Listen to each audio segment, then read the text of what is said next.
Good evening, everyone, and welcome to the Sunday Night Takeaway. I hope you've had a good weekend, apart from maybe the gentleman down below. But other than that, everyone else has had a good weekend anyway. Welcome. Lee, good to see you on the show, mate. How are you? And how do you feel, more importantly? Gutted. I feel terrible, man. I was scared before the game kicks off anyway. I know we haven't been performing that well last couple of games, but I had a feeling that this might go a bit belly up for us. But I did predict the 1-0 for Arsenal, but that was just out of loyalty more than anything. But I mean, we can't beat 10 men. It wasn't a penalty, by the way. I'm not saying I'm not. I think Havertz is enemy number one for me at the minute. That ridiculous penalty he won, missing chances, missing a penalty. What is he? What does he do, bro? What does he do? This season he's been absolute shit, absolute crap. What we'll do, we're going to crack it. We'll catch up with the chat, and we're going to come back to you too anyway. Fuzzy, how are you, mate? You've probably got a smile longer than the Blackpool Tunnel. Salmon, waka, 60 million down the drain. Kai Havertz stinks again. Yeah, I mean, it's kind of Arteta's light bulb at the moment. He's it's just not got much light going on in there, but justice is served. I say justice for the absolute atrocious refereeing performance that I've ever seen, and from a Man United standpoint, since Real Madrid came to Old Trafford in Fergie's last season in the Champions League, where he gave what was it? I can't remember who it was. I think it was Antonio Valencia or Nani. It was Nani who got a red card after the Real Madrid player bought a red card in that game. But Jesus Christ, what was it? 25 fouls given against United today. 25. Half of the team on yellow cards before the sending off. That's unheard of. That's bad, isn't it? The same amount of yellow cards at one point as Arsenal had fouls given against them. That's a madness, and a dodgy penalty to go with it. My guy was wearing an Arsenal shirt today and they still couldn't win. You can't say that. You can't say that. Andrew, we'll come back to let's just catch up with the chat first, and I'm going to come back to you two. I'll come back to that. So first of all, good evening, Henry. I totally enjoy the show, and for Henry again, thank you very much for gifting people with 5 memberships. Very appreciative of you doing that. Ray, good evening to you, mate. Good evening, you Irons. Absolutely. We'll talk about our game on Friday against the Villa. Evening, Matty. Hope you're well. Evening, guys. Hope you're doing well. All good, mate. Hope the same for yourself. Happy Amaret. Good to see you. Oi, oi, Amalois. And as he says, oops, not Hammer's one, is it? Oi, oi, everyone, anyway. It's kind of, but not kind of. You know the one. Steve, good to see you again, mate. Wrong shaped ball again. Yes, indeed. Only witness popped into witness carnage, yeah. And obviously, Steve's been given one as well. Matt, good to see you, mate. Running late, but hello, panel on the chat. Hello, Matt. Hope you're all good. Arsenal Manic, evening, mate. Process failure, 2019, 2025. Any Muppet Gooner condoning this should be exposed. Nobody here believes or trusts you by now. And Pepsi saying it's time to go. More words of Claude. Yes, indeed.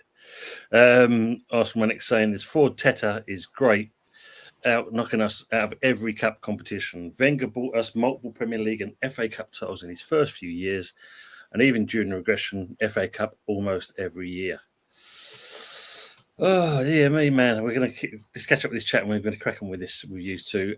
Colin, Amber, sweetheart, darling, in the chat, and good to see you, Colin. We have to stop making a lot of this. Yeah, had he done the right thing and gone into hiding. I think there's a few... I think there's a few Arsenal fans, and big up to Lee for actually kind of having the cojones to come on and show himself. That's what we like to see. Exactly, fighting fit, ready to go. Hot Fuzz, you better not smile. Shout out to Pepsi Pack. I'm drinking Coca-Cola for you tonight. Absolutely. Des, good evening, mate. Big up Tony with my prediction. Okay, superb, mate, as always. Thank you. Good evening, Tony Upfaz and Lee. You wonderful gentlemen. Good up to you as well. Big up, Scotland.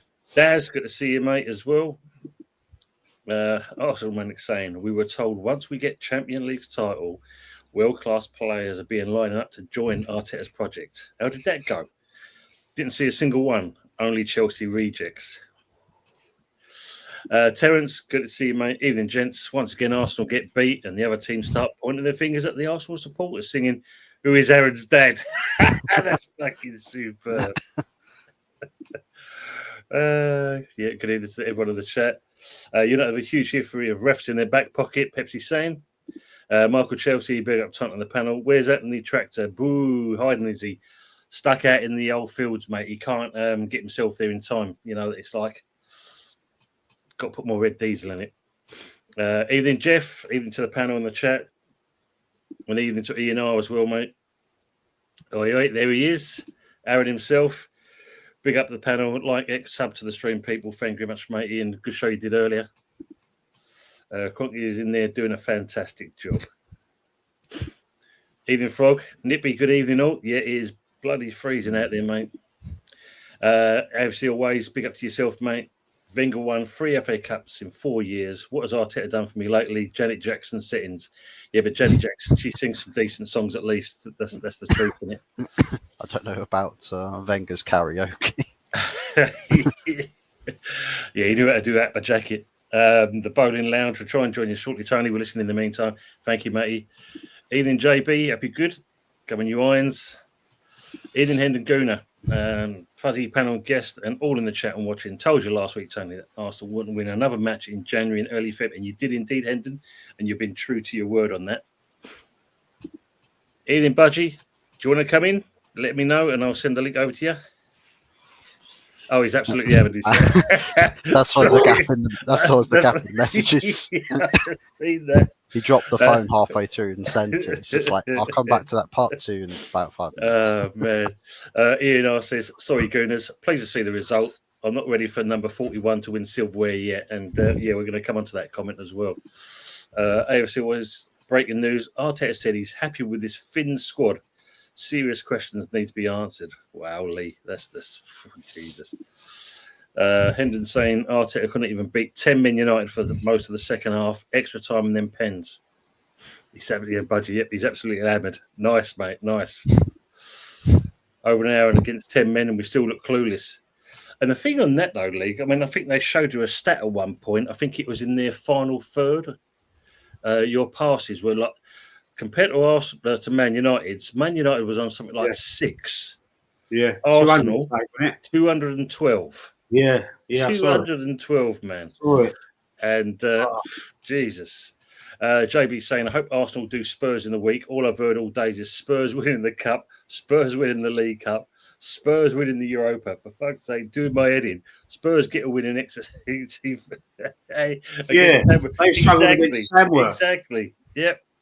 Mind you, they did have a lot of young players out. Got to say that. When they brought the big guns on, they turned it on and they didn't go to penalties, did they? They wound up doing them 3-0, I think, wasn't it? Yeah, but what I'm saying is, mate, it's just a fact of, as JB's saying here, it's all right bigging themselves up and that, but we know the mess they're already in the first place. So why are they doing that?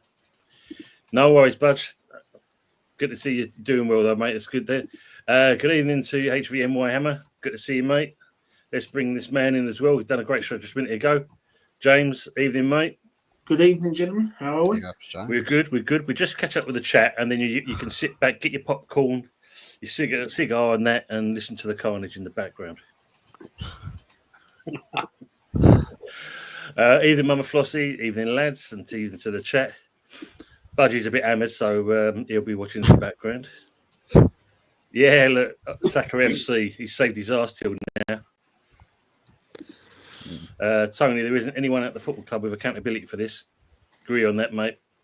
The only one that it seems to have accountability in that was your set piece coach. That's about it. Crosses and Hopes FC. Yeah. Budgie saying Spurs can't win fuck all except.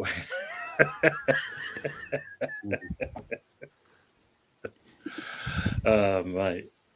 JB saying, difference is, in my opinion, Arsenal lose the fans could say we were poor. If we lose, we say we're pony. Spuds fans were world class within the league. Just admit you're pony for once now and then. And obviously, yeah, I mean, I'm just going to go into this man as well. Odegaard takes centre stage every free kick and pin. You'll be fooled into thinking he's actually decent. Oh, Let's go with James first. James, did you see the game? I watched the second half from about the 80th minute. I see the sending off. I see the goals and everything. Yeah, and I see the penalties and all that. So yeah, not a good day for Arsenal. Possibly knocked out of 2 competitions in the space of 5 days. So yeah, not good at all, mate. Not good at all. I mean, it was interesting when you look at the penalties. Raya trying to do even dark art tactics by kind of walking up the centre circle, then outside of the keeper's line, he's patting the ground down as if he's had divots galore. But didn't make a blind bit of difference. he moved before they took the penalties. He gave him the goal. He moved before they took the penalties. They done a dummy like that, and he fucking dived, and they. Oh. One thing I will say, and I said it on this platform before, 2 years with Almerin, Man United compete for the Prem. Yeah. He knows how to win games. Like, he's starting to learn the craft of the Prem. I know it's the FA Cup, but there's still a Premier League side. He just knows, doesn't he? Like, even when they was down to 10 men, he handled it, and there was good moments there. Do you know what I'm saying? Using the speed on the break and everything. So yeah, listen, it's not good for Arsenal, mate. I'm going to be honest, and I think anyone who's defending Arteta, it's after all the years that he's been there, it's hard to defend, isn't it? Let's be real. Well, they call it indefensible. That's the word. Completely indefensible. Yeah. Good evening, Mike. West Ham United. It was a job to know who the Prem side were, Spuds or Tams. Yeah, it's very true. Colin said, Tony, I've said Arsenal will not win anything. Oh, they won the Charity Shield, if you call that a trophy. Oh, do you remember when he said that? Oh, my God. Lee, embarrassing for you, mate. Oh, shocking. I would have sacked him on the spot there and then after saying that. Colin James. What is he? He's deluded, mate. Deluded manager. I've seen enough. Yeah. I was behind him after last season. Start of this season, I thought, you know what, come on. We've progressed over the 5 years. Every year we've progressed. Got better and better and better. This year, man. It's regression, isn't it? It's regression. It's the messaging coming out from the club's officials as well, because everyone seems to be saying, oh, we're getting closer, guys. It's getting even better. But yet the eye test will tell you, actually, no, it's going the other way, guys. What book are you reading from? West Ham can sack their manager. Everton can sack their manager for not doing enough. Why have we got to hang on to one that's clearly just doing an apprenticeship at Arsenal? He's doing an apprenticeship. He should have learnt his trade at a team like Everton. You know, he should have learnt it. Done something, took on another club first. He's coming to one of the biggest clubs in European football. I don't want to say an entitled or anything, but he's coming to a big club, really, Arsenal. And I've just seen enough of him, mate. Seen enough of him. I swear to God, the rose-tinted glasses are well and truly off this season, man, I tell you. Yeah, and I've been Anthony calls me because I was on the fence. I wasn't sure. I didn't want him to leave and go and do bits at another club because apparently he's supposed to be the best young coach in Europe, isn't he? God. Best young coach. And this is a real quote, apparently. The ref favoured United. We deserve to win, said Mikel Arteta. Oh, Jesus Christ almighty. He sent a player off United. He gave you a free penalty. And you still think the ref is the issue. Great job. Fantastic job. Honestly, that sort of arrogance makes me want Arteta to be sacked as well. I'll join you in the Mikel Arteta round brigade. Arsenal becoming one of the most hated clubs, right, in the league. There's a lot of hate for Arsenal as well from other fans. Yes, he's one of the reasons. It stems from one man, Lee, and it is your manager. Yeah. Stems from him with his stupid And the dumbass set comment. pieces about set piece FC, everyone's worked us out. Everyone's just leaving men up there. So there's not enough chaos in the box. We have to leave players out. True. I think it was Monaco that done that in the Champions League game, the first team to do it. They worked out the dark art set piece scenarios. Well, let's And not take everyone's away. really Yeah, suit. I mean, I've left it up here for a reason. Mike put it up here. Man United have found a keeper. I mean, that keeper for you today, Fuzz, he was out, and he deservedly won man of the match. The best away goalkeeping performance I'll probably say since David De Gea, ironically at the Emirates, but he literally saved everything. that day was ridiculous, but it's you've got to give credit where credit is due. The last game he played was against Tottenham, and he conceded straight from a corner kick by Heung-min Son. Like he absolutely embarrassed himself that game. The very next game he plays, again, massive pressure, North London club away in the FA Cup, and he puts on an absolute worldie. I mean, Everyone does against us, though, don't they? They seem to. They all seem to like.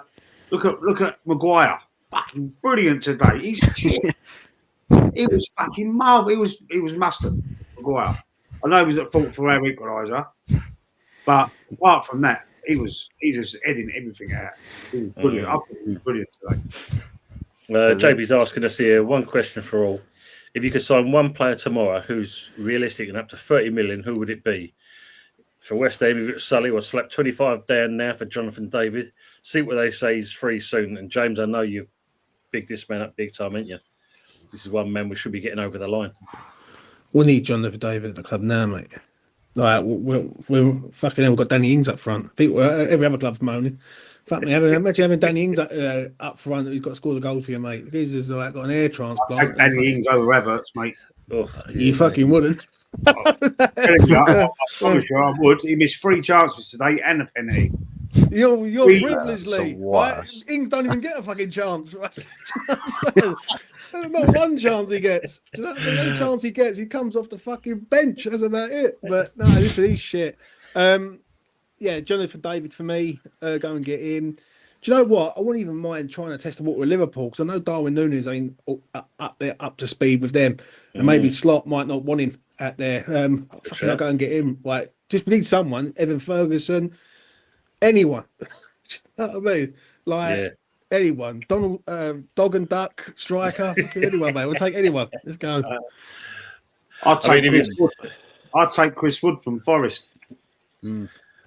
I know he's getting on a bit, but I'll take him for the rest of this season. Look, he's banging in the goals for Forest, so it's about being in the right place at the right time.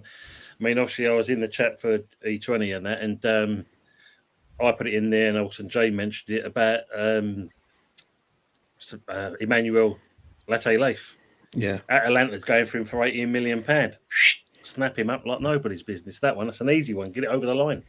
West Ham need a striker. I mean, if you saw the game, Fulkrug pulls up. You could hear a ping from a mile away. I mean, that's how bad it was. And he looks like he's out for about 3 months now. So, as James just said, when you just got, an old man up front and they play a through ball and he can't keep up with it, that tells you something. I mean, Fuzzy, what about yourself? Who'd you, if you could slap down 30 million for a player, who'd you get? Well, at 230 million, I think an easy deal to do is buy back Alvaro Fernandez, our old left wing back who's doing bits for Benfica at the moment. We need a natural left-sided player to play in that wide position because Malacia is the only option we've got, and he's not necessarily the most reliable person at the moment. But Alvaro Fernandez, quite neat technically from the minutes we've seen him play for United. He's a tidy player. And I think he could do quite a good job. And with the option to buy him back, good quick fix in the January transfer window for the meantime, and then go get your big buck signing in the summer. I think it would be valuable business. And it means you stop really playing a right back in left wing back position. You can focus on him being depth for your right back position and start playing your left sided players over on the left. Add a bit more balance to the team. True, I agree on that. I mean, Frog saying Arsenal lost. That'll keep the wrong ones in the family quiet for a bit. And Mike saying that Dalot is a liability. Yeah, he's okay, isn't he? He's not a bad player, but he's got a few mistakes in him. And they're saying can't defend Arteta. He's been here for 5 years and spent and squandered over £800 million on Dross Deadwood signings. Now this is going to grate you a little bit, Lee. We have obviously sold you a player that said he wants to come to a club where he can win silverware. Yeah. Can you let him know where it's going to be? He's going to get that silverware. Yeah. I know M&S are doing the sale on cutlery at the moment. I know that. We're going. No, I don't know. I can't answer that. I think he might have fucking made a mistake. He should have gone to City. City got more chance of winning anything than what we have. Still, even though they've regressed, they've dropped off the cliff. I can't put my finger on it. It's only one man to blame. It's Arteta. And why do we keep putting our foot on the ball, stopping, and then playing back and sideways? Why don't we just be direct like Liverpool? I don't know. Odegaard 5, 6, 7, 8 times now. See him on the ball, running forward. Instead of running forward with a ball and then trying to play a through ball straight away, he stops, puts his foot on it, turns, has a look around, and then passes it sideways or backwards. Why does he keep stopping? Why does he keep stopping like that? And it gives United the time to get back, reset.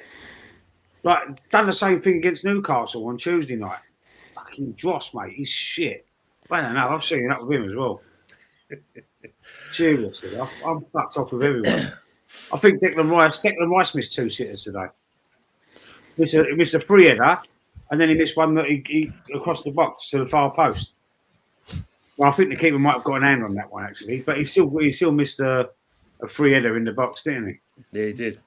So Trossard missed one as well, where he's that's what they call him, Declining Rice. Yeah. So, Declining Rice, they're starting to call him. Declining Rice. That's brilliant. Well, is there a buyback clause to West Ham? We are taking the 40 million. I rate him. I just think we need a better manager to not to be do the tactics a bit better. Why are we still playing 4-3-3? It don't fucking work, does it? No, not at all. And on that comment of declining Rice, let's bring this West Ham man in as well, and that make him chuckle as well. It's been a while. Jeff, good evening, mate. Welcome back to the channel. Evening, Tony. Yeah, I'm all right. Thanks for having me on, mate. Nice to see all you guys. Evening to the rest of the panel and the chat. Did you just hear that comment from Lee there? Declining Rice. The declining Rice, yeah. It's a bit of a thing going around amongst the Arsenal fans. It's the manager's fault. He's a good footballer, isn't he? He was brilliant for us, but it's quite nice for us to be able to kind of have a little bit of amusement about it, right? He's out of position. He's playing him out of position every freaking week. Every week he's trying to turn him into a Gerrard or a Lampard or something. He's not. He's a 6. He's not a box to box man. He's a 6. I'll completely agree. Arteta's ruined him to a point, and the thing is, he's ruined everyone. You don't bring an £105 million defensive midfielder because that's what he is. He's a DM, and then turn him into an 8. Like it's like bringing a striker in and turning him into a fucking winger. You just don't do it. What was the point by Mourinho then? If you're going to use Declan Rice as an 8, what was the point? Why did they waste Mourinho? Shit, who is he? Who the hell is he? Marino. Never earned him. Jorginho, apart from taking penalties, it's not. Any Arsenal fans out there seeking therapy? Early Doors Football TV. Mate. And subscribe here, please. Please lay on the couch and we shall carry on from this point onwards. Step 1, Mikel Arteta. He's got to be held accountable. He's got to be held accountable. You can't keep getting away with it. There's no pressure on him. He got a new deal, didn't he? September. I would have waited until at least Christmas before giving him a new deal. I'll tell you what he would have got it on the performances Because I bet they're regretting it. I bet they're thinking, "Oh shit, we shouldn't have done that." I'll Now tell you we've what got it is. 12 million. What is it? 36 million to sack him. You know what I mean? I'll tell you what it 50 is, mil, right? yeah. The reason why I think a lot of Arsenal fans have got the raving up to a point is they look at Slot as coming at Liverpool and look what he's done. And Like, Maresca at Chelsea. Yeah, I think Chelsea. I don't think Chelsea were ever in any threat of winning the league this year, Fuzzy. right? But Liverpool, the way that they've got rid of Klopp, they brought in Slot, and Arsenal were very close last year to then just lose it right at the end. Arsenal this year should be doing what Liverpool are doing and going up to the next level Exactly and going, that. right, Exactly. do you know that. what I'm saying? So I can understand the frustration with it. As an outsider looking in, well, as I always say on this channel, I used to live in North London, so I know a good few Arsenal fans, and they're all in the same boat. You've got some who will back Arteta and say, "Look, listen, it is what it is. Like, we can't win every game," and just make excuses. And you've got some people like a lot of Arteta out people are saying, "Well, hold on a minute, he's been here a long time. This year was a big year for us, and we're nowhere near it." Now, obviously, the season's not over. The FA Cup's gone. I think like so. The Carabao Cup could go and all, and before you know where you are, if you go out the Champions League, then you're only competing for the Prem.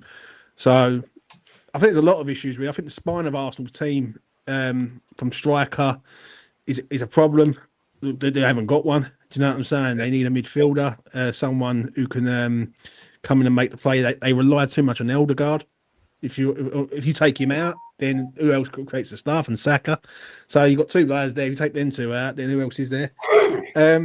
And then obviously the two centre halves are very good, but if one of them goes down, then you're scrambling around again. So I think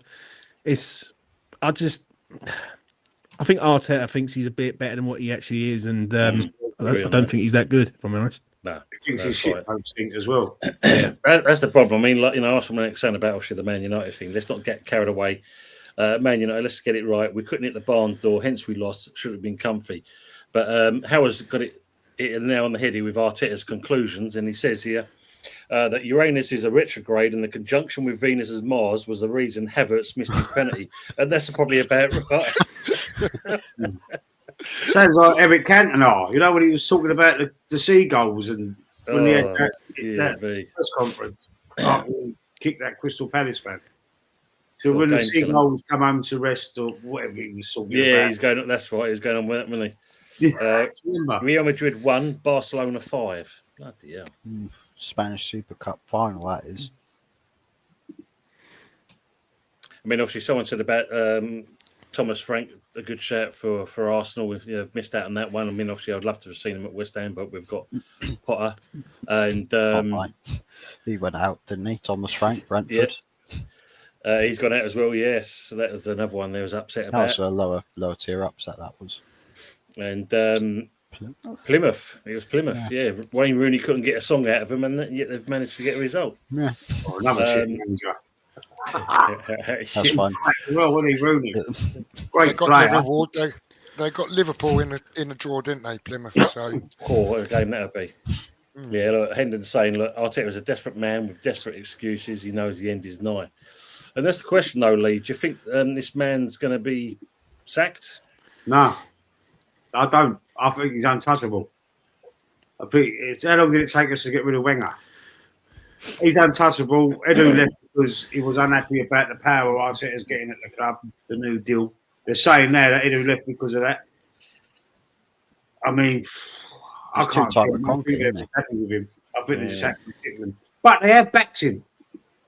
I mean, you can't blame the owners for everything because they've backed him 850 million. They've backed him with. It's not their fault that they've spent it on the wrong fucking players. Sorry, I can swear them. Sorry. No, Atlee, this is exactly. But it's Edu and Arteta's fault that they've bought the dross they've bought. The best player they've bought is Declan Rice from West Ham. That's out of everyone that they've bought, he's the best player they've bought by a mile. And he's declining. But I don't think with Rice. I think, listen, as West Ham fans, we're going to rate Rice because we see him regularly for many a year growing up, etc. The thing is, I don't think Arsenal needed a Rice then. They needed a Rice last summer not summer before. If that makes sense. You know what I mean? They should have built the squad really at first, and then you put your sort of your gems in there to sort of make it all come together. And we was doing a video the other week, Tom, wasn't it? And there was an Arsenal West Ham debate on Rice thing, right? Yeah. And people were saying, well, Rice hasn't been all that for us. Like he's not as good, and I think you overcharged us. And I'm thinking, well, hold on a minute. If you play him as a fucking 6, what else? Last season, he was brilliant. Last year, he was brilliant for us. He wasn't or a double pivot with Party. He was brilliant last season. You know when 1 sits, 1 goes, like Vieira Petit or Gilberto Silva back in the day. Party and Rice was doing that a lot when they played together last season. Even when he was with Jorginho, it was the same thing. I think he was brilliant this season. He's changed him. He's trying to make him into that 8, and he's fucking. He's not the player for it. Yeah, totally agree. That's what Rice wants, right? Yeah, I think so, Jeff. As well. Yeah, because that's what he I wanted think. to do when he was here, and that's why. And he went to Arsenal, and he actually did that box-to-box thing quite well for Arsenal last year, didn't he? He carried the ball forward. He got in amongst some goals. Yeah, but I don't think he scores enough goals though to be an 8, mate. When I look at an 8, right? Because what would you say Thomas Souček is? Is he an 8? like, because I'm not being funny. He goes box to box and he scores more goals than Rice. Yeah, that's true. You know what I'm saying? Like, he's not as technically good as Rice. Don't get me wrong. He can't cross a ball or anything like that. Well, he can't even pass a ball at some stages. But he can score goals. Do you know what I'm saying? And the thing is, I don't think Rice scores enough goals to warrant being the 8 for Arsenal Football Club. No. So reading the game, isn't he? He reads the game and he breaks play up. And he gets himself, like, you look at him, when he's at his peak, he gets himself in positions to just recover the ball. For what Rice is, he's like your Vieira type player. If you want to go compare the player, well, obviously Vieira was a world-class player, I mean, World Cup winner, etc., right? But when I look at Vieira, he used to break forward, he used to break play up, he could do quite a lot. Rice can do the same, really, to a point, but Vieira's not a goal scorer. It's like trying to convince Arsene Wenger back in the day to convert Patrick Vieira into an 8. It just wouldn't work. Do you know what I'm saying? No, So, it's true. You know, Absolutely. Big up to Arsenal history more, Jez. He's not with us tonight. He's actually on with Lee Gunner. That probably would be heated and toxic and explosions and fireworks, the whole shit going off. But fair play to him because he's put here, well done, Man United, and that's a nice one to talk about. Let's give Lee a little bit of a break in that so he can calm down a little bit. But we'll talk about the West Ham game and the corner that shouldn't be a corner. piss take. Completely. How can that referee from 3 or 4 yards away not see that he spooned it wide and it ain't a corner? And how does the linesman not see it as well between them?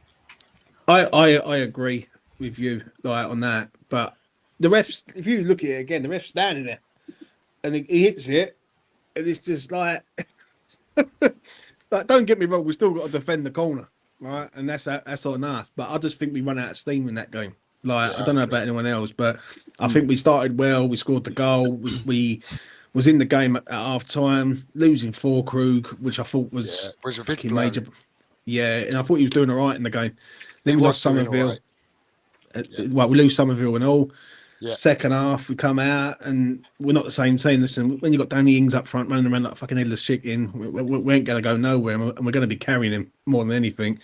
And obviously, once they scored that goal, they was up ahead of steam there. Do you know what I'm saying? So, just gutting, really, if I'm honest.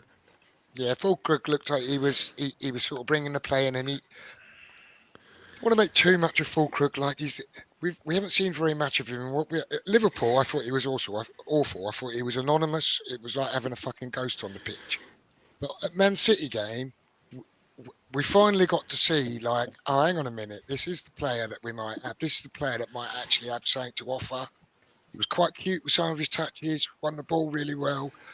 And then he was starting the game in that mould.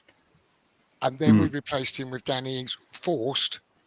But the difference, like, I think the game was gone once Ings was on the pitch. Really, I think it just took so much away from us, and then Somerville losing. So I hope that's just precautionary because Jesus Christ, really. Somerville's not that bad. It was more precautionary. I'll be very shocked if he plays Tuesday night. He might be on the bench, but I think he'd be fine. Obviously, the Falkirk one's the blow, isn't it?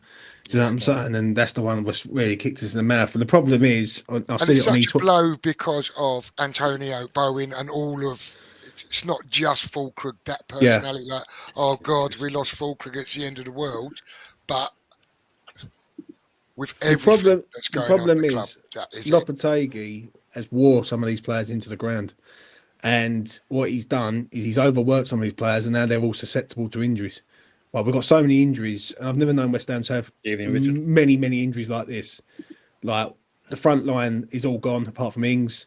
We've got a centre half who in Todibo who's out. We've got Emerson who he's either out or he doesn't want to be here. One of the two. We're losing so many players, and that I think that's because when we was playing that eye line in a team that's got no fucking pace. Do you know what I'm saying? Yes, and that's true. the problem. You know what I mean? I think we've run out of steam. If I'm being honest, I just hope that the ownership of this club of West Ham go out and support Potter. Yeah, I assume that he doesn't take the job unless he gets backed in the January window. So let's hope, let's get him right. Let's help him out. Do you know what I'm saying? Yeah. I expect a few players in before Palace. I don't think we're going to get any in before Fulham because it's Tuesday night, and they'll literally have to come tonight to get registered tomorrow to be ordered to play Tuesday night. But the Palace game definitely, the Villa game absolutely, we have to have people in there like the following Sunday. Agree on that. Let me just ask this before we carry on with the West Ham thing. Pepsi, where's Terry? Solid foundations, bollocks. Strange enough, in the family chat, he's quiet for some reason. I don't know why, but he is absolutely dead silent. So take that answer as you take it. Lee, Fuzzy, did you see the game with the Aston Villa West Ham game? I didn't watch it. No. Yeah, I saw like the first half for the most part, and then a little bit the second half. But When was that? Friday night, weren't it? Yeah. No, I mean, there was a shot fired, and basically it touched no one. Yet they get from a corner. From the corner, they nick the goal 2-1. But it shouldn't have stood in the first place. And this is strange, isn't it? Because you've got to think the VAR doesn't come in until the 5th round. But surely, when you got two Prem clubs, which have done previously, VAR was involved. VAR couldn't have got involved in that anyway because it wasn't a goal scoring opportunity. It was an error, wasn't it, from the linesman? The only thing they could have got involved is with Paqueta falling over on the ground when the goal goes in. But you know, we often say we like it when there's no VAR. Right? Yeah. Oh, we watch these games that don't involve our team, and isn't it refreshing without VAR? And now, over a decision that VAR wouldn't have been involved anyway, we started talking about, why ain't VAR? But I actually don't really care about the VAR thing in the cup. If we don't have it, it's fine. I quite like that there was no VAR in the Arsenal Man United game today. There would have been a few more red cards. I think when it kicks off. Ganacho would have got sent off, wouldn't he? Yeah, I think Maguire as well. The game would have probably finished early because there's not enough players legally for Man United to carry on playing the game. I just think Madley just would have seen red. It was just like, get off the pitch. You get off the pitch. You would have sent you would have given red cards to half of the Man United away end. Half of them would have had to have been walked out by security. Yeah, it's that bad. I mean, Jesus Christ. But yeah, I mean, if anything, no VAR, you leave the decision down to just officiating, pure officiating. Yeah. I think no VAR added to that game. Yeah, the standard of officiating in this country is fucking awful. Isn't it? And VAR is supposed to help. VAR hinders it as well sometimes. They get it wrong. And they keep watching over. They get the chance to watch the replays, and they still get it wrong. I honestly think that with VAR, what it's done is it's taken probably not very good officiating team. Let them become complacent. Great. They come null to Yeah. being sharp with their decision making, and then the second there's a game without VAR, Sorry about that, Barry. when they make a mistake, oh my god, is it bad? Mhm. Really bad mistake. So Yeah, but how they couldn't get that corner, like I'm not being funny. It's the most blatant, Yeah. shot. That's like you see, like the arrow of it, just like or the ball of it, just go completely out, doesn't touch anyone, and then there's someone in the ground who is going right. That's a corner. Do you know what I'm saying? It just and it's just basic, like it's Do you basic remember? common sense errors, really. do you remember there was a point where they had like I think it was in the European competitions where they had the extra officials that stand either side of the goalposts, Yes. and they Yes. were there to make sure the calls for goal, because I think it's before we had the automated goal line technology. They were there to make those calls, but they're also in an ideal position to see when there is penalty decisions, contacts, infringements from like set pieces going into the box and stuff. An extra pair of eyes to really just watch that section of Even the Ted. pitch. If you had that official there, I don't think you would have had that corner happen, because he probably would have said, "Yeah, no goal kick," because I've just watched that ball come right past me. Nobody's touched that goal kick. Yeah, But that's then true. again, it might be corruption, so it might have given it anyway. So you don't know. Yes, yeah. Probably. Just like the Barry next, obviously his dog's had some puppies, and unfortunately he's had 4 pass away, so it's a bit of a sort of No. emotional time. It's just sad to hear that. I hope everything's all right, Barry, and keep your head up, mate, as best as you can. Don't trust to spend all streaming shame. Spare us a moment for Tottenham. 96 minutes, 0-0 against Tamworth. Yeah, it was. Lone Star saying, not as if Arteta missed chance after chance, then penalties, down to the players. We really need a proper striker. Yep. Welcome to our world as well, Lone Star. We're in the same boat. The final striker. Mike Muslim United saying, is Arteta a manager or just a good coach punching higher than he should be? Would you say he's even a coach? I think if he doesn't work for Pep, It's a cone, man. if he doesn't work for Pep, he's nowhere near the Arsenal job.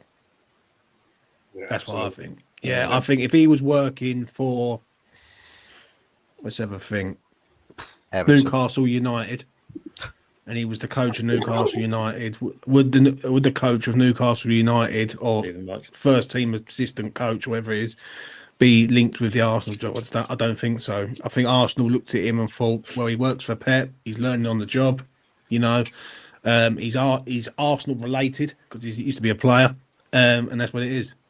And I think what it is, I think there's going to come a time where they're going to have to look at him and go, right, this is him rather than anything else now. You know what I mean? But I as an outside looking in, I don't think Arsenal will. I think Arsenal look at it and go, well, look where he's got us Yeah. from previous to now. He's got us competing. Difference is he's going to have to get something this season. It's either going to be the Prem or the Carabao or even the Champions League. And if he gets none of them, then Arsenal, They got to think. They Haven't gotta do they? it. They got to think. Just like our good old friend Jose Eltel Cocorel. Evening, lads. Happy New Year to you and on the panel and in the chat. Jose, hope you're well, mate. Thanks for coming in, and I hope you're feeling all right, mate. Because this poor old sod done himself an injury in football, and that I've seen pictures. He's got this big old bandage over his eye and so forth. It looks a bit nasty. He's had him taken off since. Hope you're well, mate, and I hope you're recovering well. That was it looked I was pretty wondering serious. what that bruising was when I tuned in the other day. Yeah, should have. Yeah, most people head of the ball, and that Jose decided to head of the ground for Yeah, Jose, the ball's up here, mate. It worked Did you, great. did you try to do what was it, Bill Jones or John Terry? Go down to the ground with your head and try and head the ball out. He's quite lucky, I think, if you look at an inch lower kind of thing in that, and we're looking at a bit more damage to the eye there, but he's very lucky. Low Star say, I hope Potter is given a fair crack and keeps the hammers up. I think he will be. I mean, Jeff, obviously, I think me and James already spoke about. I mean, what do you make of the Potter announcement? Potter thing, right? Look, I think he's a good coach. I think he's a decent coach, and I think he'll improve West Ham immediately over Lopetegui, and I think you probably could say that from the display we got on Friday after being with him for like 24 hours. Mm. But I do worry. It might sound a bit harsh, right? When he came in on Thursday, took the game on Friday for what I'm about to say, but I worry if what we saw on Friday is going to be like a typical for Potter's reign.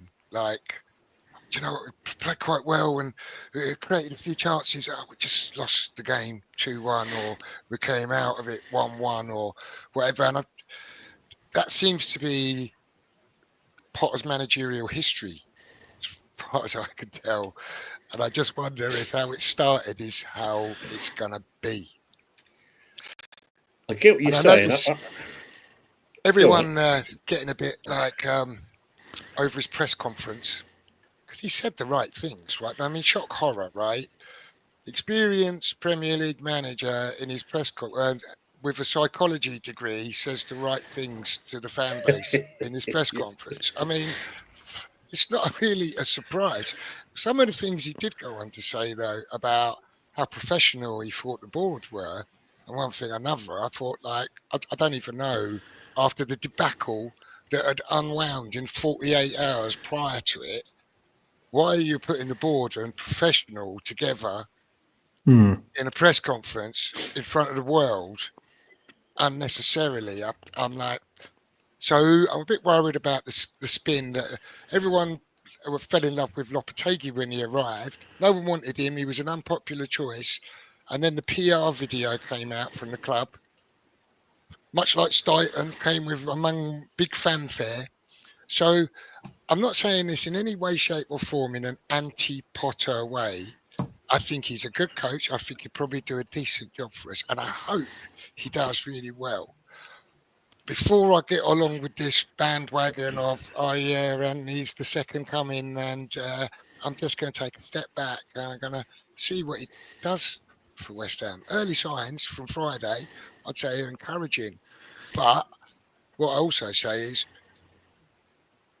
clearly those players, if you look at some of the application that they gave for Potter after being there 24 hours, and if we look back at what they've given us, what's gone before it, there's a big failing on Lopetegui because he clearly couldn't get that out of those players.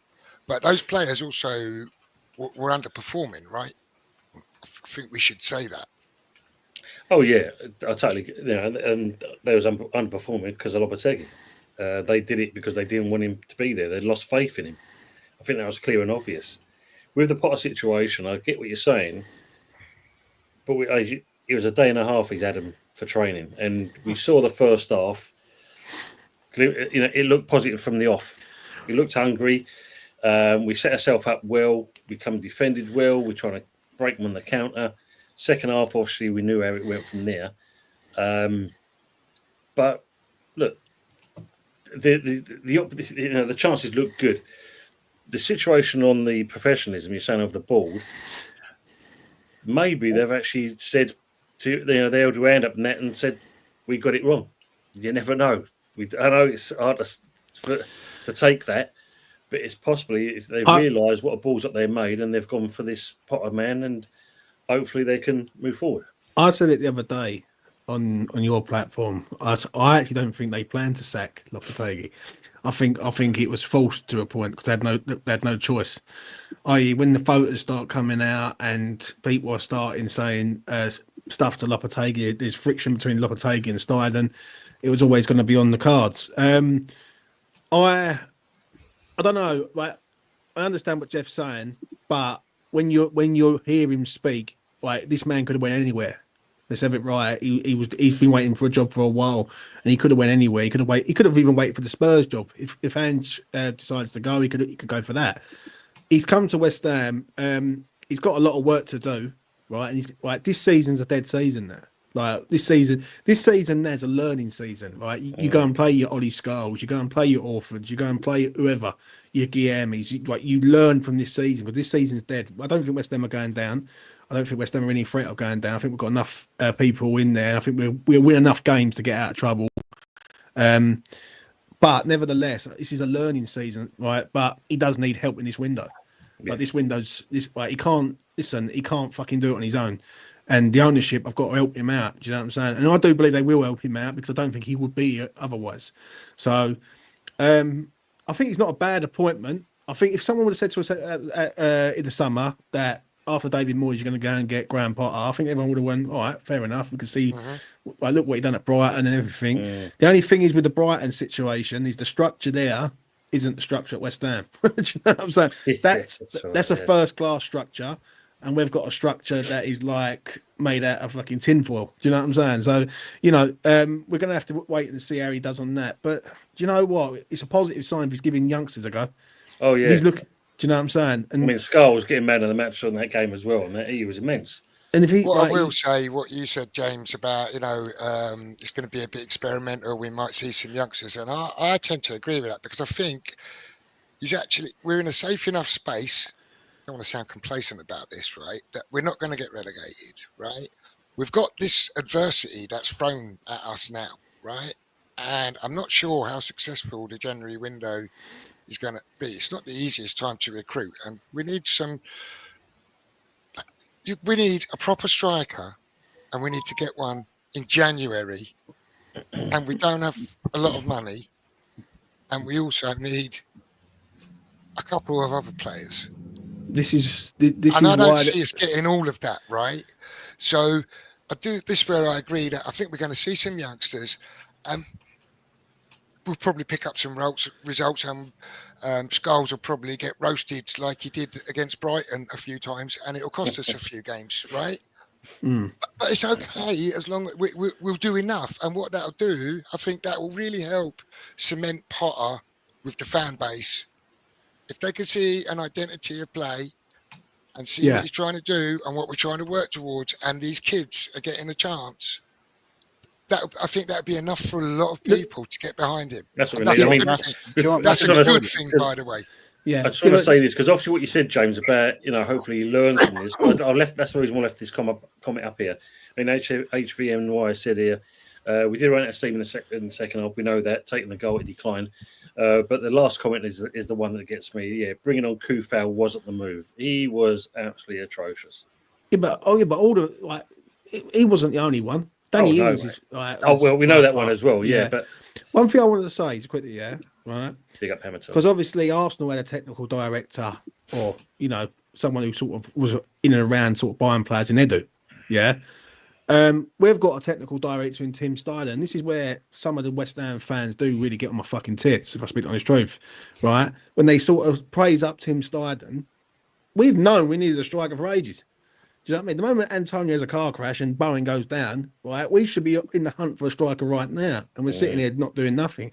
And there's people out there who will gas up this German scarf-wearing twat, right? For what?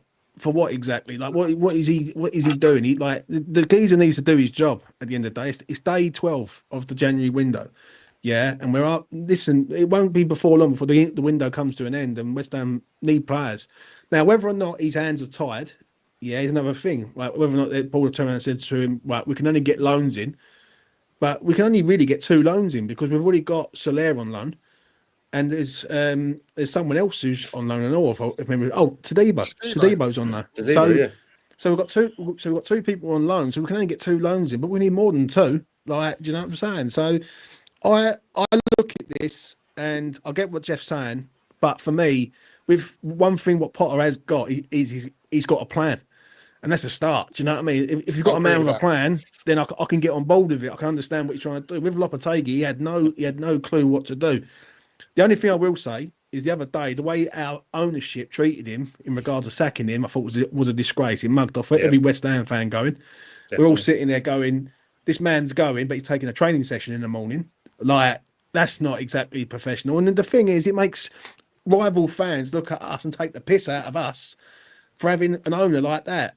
And it all goes back to the owner, mate, at the end of the day. But Tim Stein needs to put his finger out, mate. Otherwise, he's going to be down the road like Lopetegui before too long. If I'm honest. Do agree on that. I mean, Fuzzy and Lee, just going on what James said there. What did you make of that? I mean, you know, Lopetegui took 2 training sessions by all accounts, and then knowing he's out on his ear. I thought they took the piss out of him. I wouldn't have turned up to work with me. I said, you fucking having a laugh? You want me to come to work on the last day? You want me to do a full training session? And then what am I coming in for? Coming in so you can all take the piss out of me? No, thanks. I thought, yeah. I mean, they're supposed to be. Yeah, I'm from the East End. Yeah, I'm a Cockney as well. We've got morals. They've just made the club not look moralistic, not look like a family orientated business, Cockney, good values. That's not the way to do it. That's not the way to do things, man. You should have let them know. Say, look, let them know. Don't let it get out. Then announce it after the fact. Not like everyone knows before he does. Everyone knows. All the fans know that he's going to get sacked to get his taken the training session. He must have felt like a proper fucking prick there, like sitting there thinking, what am I doing it? I'm going to be honest, Lee. Yeah, I'll be straight. When you are dealing with Sullivan, you're dealing with scum, right? That's the first thing, and that's our owner, right? The way they treated him this like last week was borderline embarrassing for the whole fan base. Right? We all know he's out the door, but he's taking the training sessions, and it's like, what's he doing? Yeah, and what it was, there was a photo that got leaked of our technical director, Mr. Tim Steiden, and Potter going around everywhere, basically. And to me, and I said this to Tone the other day, it felt like to me that West Ham wasn't looking at getting rid of Lopetegui, but once that photo comes out and it all sort of comes on top, they've had no choice. And I think also what they tried to do with Lopetegui is make him resign. They was trying to make it so unbearable that they haven't got to pay the geezer off. Because if he resigns, then he's going to have to he ain't going to get a payout. So on a humane, from a football side of it, Lopetegui was shite. He was no good, and it was going bad, right? And it would have went even worse from now to the end of the season. From a humane side of it, the way they treated him, especially when he's just had a bereavement of the death of his father. Absolutely. Absolutely. It's he was just back scamming, at work mate. the next day and all, wasn't he? Yeah. After the funeral. He was back there the next day. And I just feel that's just lack of class, really. And His class we just don't work on that level at the end of the day. Fuzzy, you must be happy with this kind of thing because apparently we're linked, as Barry's put here, with Rashford, possibly on loan. Yeah, I mean, my God, I didn't read that part. Apparently Lingard wants to get a move back to West Ham as well. well, if you get both of them, they'll happily hop and skip through the doors of your training ground, holding hands, little rainbows over the top of their heads, and you'll be all giddy and so looking forward to the first game. Rashford on 300 grand a week. Yeah, you ain't going to pay that, West Ham. We'll probably won't. Yeah, it'll probably be a split thing, and then if we can give it Danny Ings 125 grand a week, we can give him half. You know what I mean? we'll give him 500 grand a week.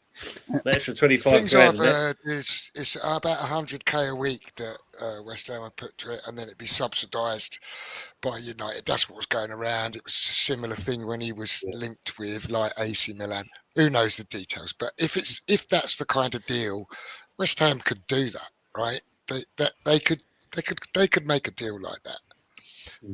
My view on Rashford. I was going to say, would you take him, Jeff? That's the question.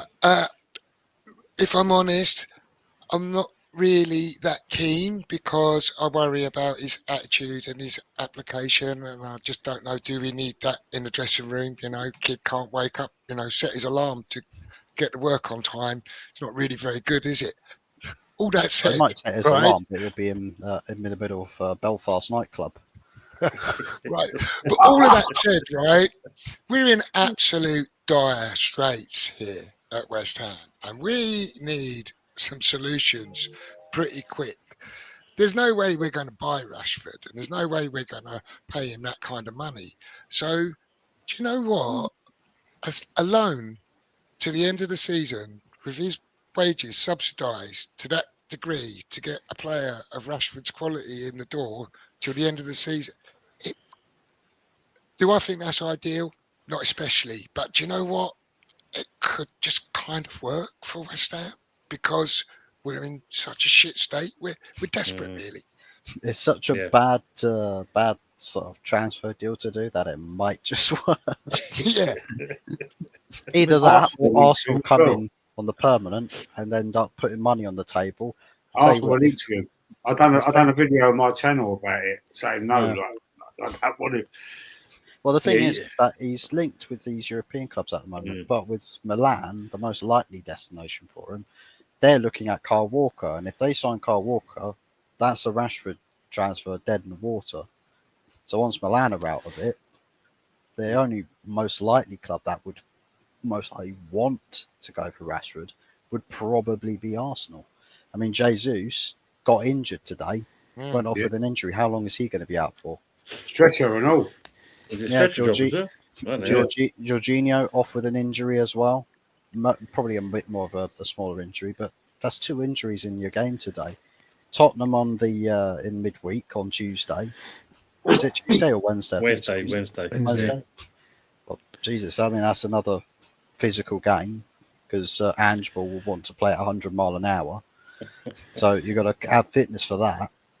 I mean, it's dire straits. So for you, it's sort of like you with Arsenal, you'd probably be forced into making transfers. And if Man United see about a 25, 30 mil pound bid tabled for Rashford, Man United will go, all right, screw all the loans deals, just get him out the door, just send him down I've to heard like 21 million. 21 million, I've heard.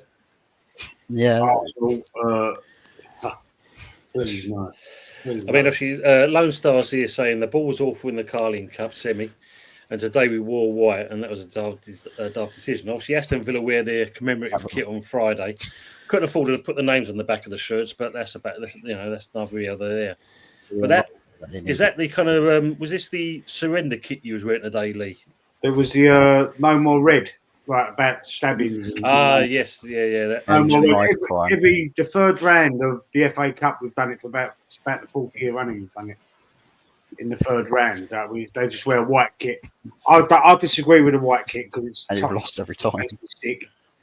Why don't they wear a black kit? You know, I don't want them to wear the white, but it's about No More Red, so it'd be blood basically for the stabbings and kids killing each other and stuff. That's what it is. It's something to do with Adidas as well. So Adidas, okay. Adidas is in the kit. Yeah. Steve saying Jose doing a Mavropanos, when he took the whole thing out, didn't he? Oh, good. What did you think about Rashford, James? I'd be interested to see what your views are on that. Could be another Lingard situation where a man needs to get out of Man United. Listen, no disrespect to Man United, and no fuzz to Man United fans, so he won't mind. But it was only a few weeks ago they was literally ripping Xerxes a new one, and today he scored a penalty from. Do you know what I'm saying? And it can happen. As Fuzzy goes over, right? It can happen that a player might need to get out of there and just go somewhere fresh. Now, is West Ham a good place to be right now? Maybe, to a point. With Potter in there, it's a fresh idea. It gets the fan base up and running. I'm going to be honest. If Rashford comes through the door at West Ham, the fan base stand up and go, "Well, hold a minute, right? He's a good player." We all thought the same thing about Jesse Lingard, and he come here and he was one of the best loan deals that West Ham's ever done, probably ever, to a point. And that's 6 months. He was one of the best players in Europe at the time, scoring goals, making goals, and transformed West Ham to a point, and helped us secure Europe. I think if it's a 6-month deal to the end of the season, we're going to have to accept it because he will go somewhere else. But do you know what? I think we've got no choice. If you want me to be honest, I think we're going to have to go for him because who else is there out there who we can really go and get? Do you know what I mean? Like Jonathan David is mentioned. I said it earlier on. I'd take him right straight away. So if Man United say pay 75% of his wages and we cover the other 25% or 70-30 or whatever, I'm down for it because he sometimes a player needs to go somewhere else and feel a bit loved, and I don't think he feels loved at Man United anymore. And I think Man United have done their time with Rashford, and I get what Fuzz has said before, and I've heard this a few times, that he's loving the showbiz lifestyle, like a bit too much, and maybe he needs to get back to playing football again. That could be a problem. Do you know what I mean? But if he comes to West Ham, there won't be no showbiz. And we'll tell him about it, but I would have him 100%. Yeah, that's what I'm saying. I think it could just be a solution that just suits everybody. And short term, it fits. And this is the problem with this window, right? because it ain't the easiest window to go and buy like the striker that you need to lead your line. And if Too you many do, clubs need- you're need a paying striker. so much Yeah. money for him, right? So you got someone like a Rashford who's just going to come in and fill that gap for 6 months. Might just work. And if he does a Lingard, it's going to be great for both parties. Yeah. Yeah. It's like we I just They've don't got get these- carried away though, Jeff. That's the thing. Sorry. We don't even getting carried away. That's the thing. He could do a Calvin Phillips, couldn't he? Oh, he went shit, didn't he? Blimey. Yeah, Calvin Phillips, fucking hell, I man. know. Yeah, and that's the big side of it. If big he up the comes GP. down and wants to go to the nightclubs and this, that, and the other, he could turn out to be more. Did he get sent off in his first game?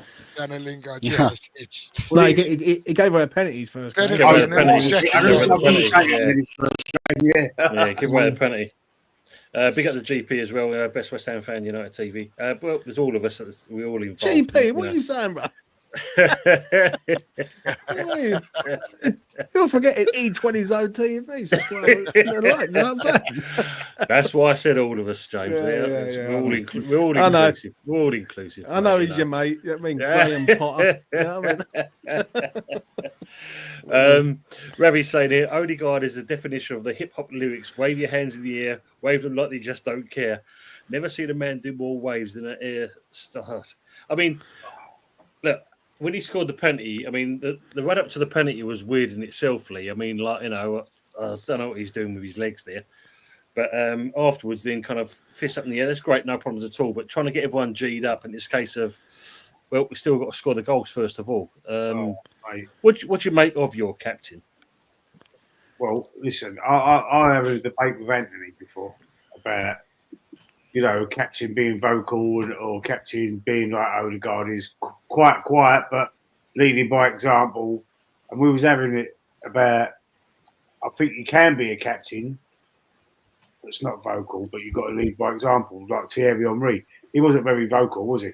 But he certainly led by example. But then you got the captains like Patrick Vieira, Tony Adams, who just rip you a new one if you make a mistake and to get you that way.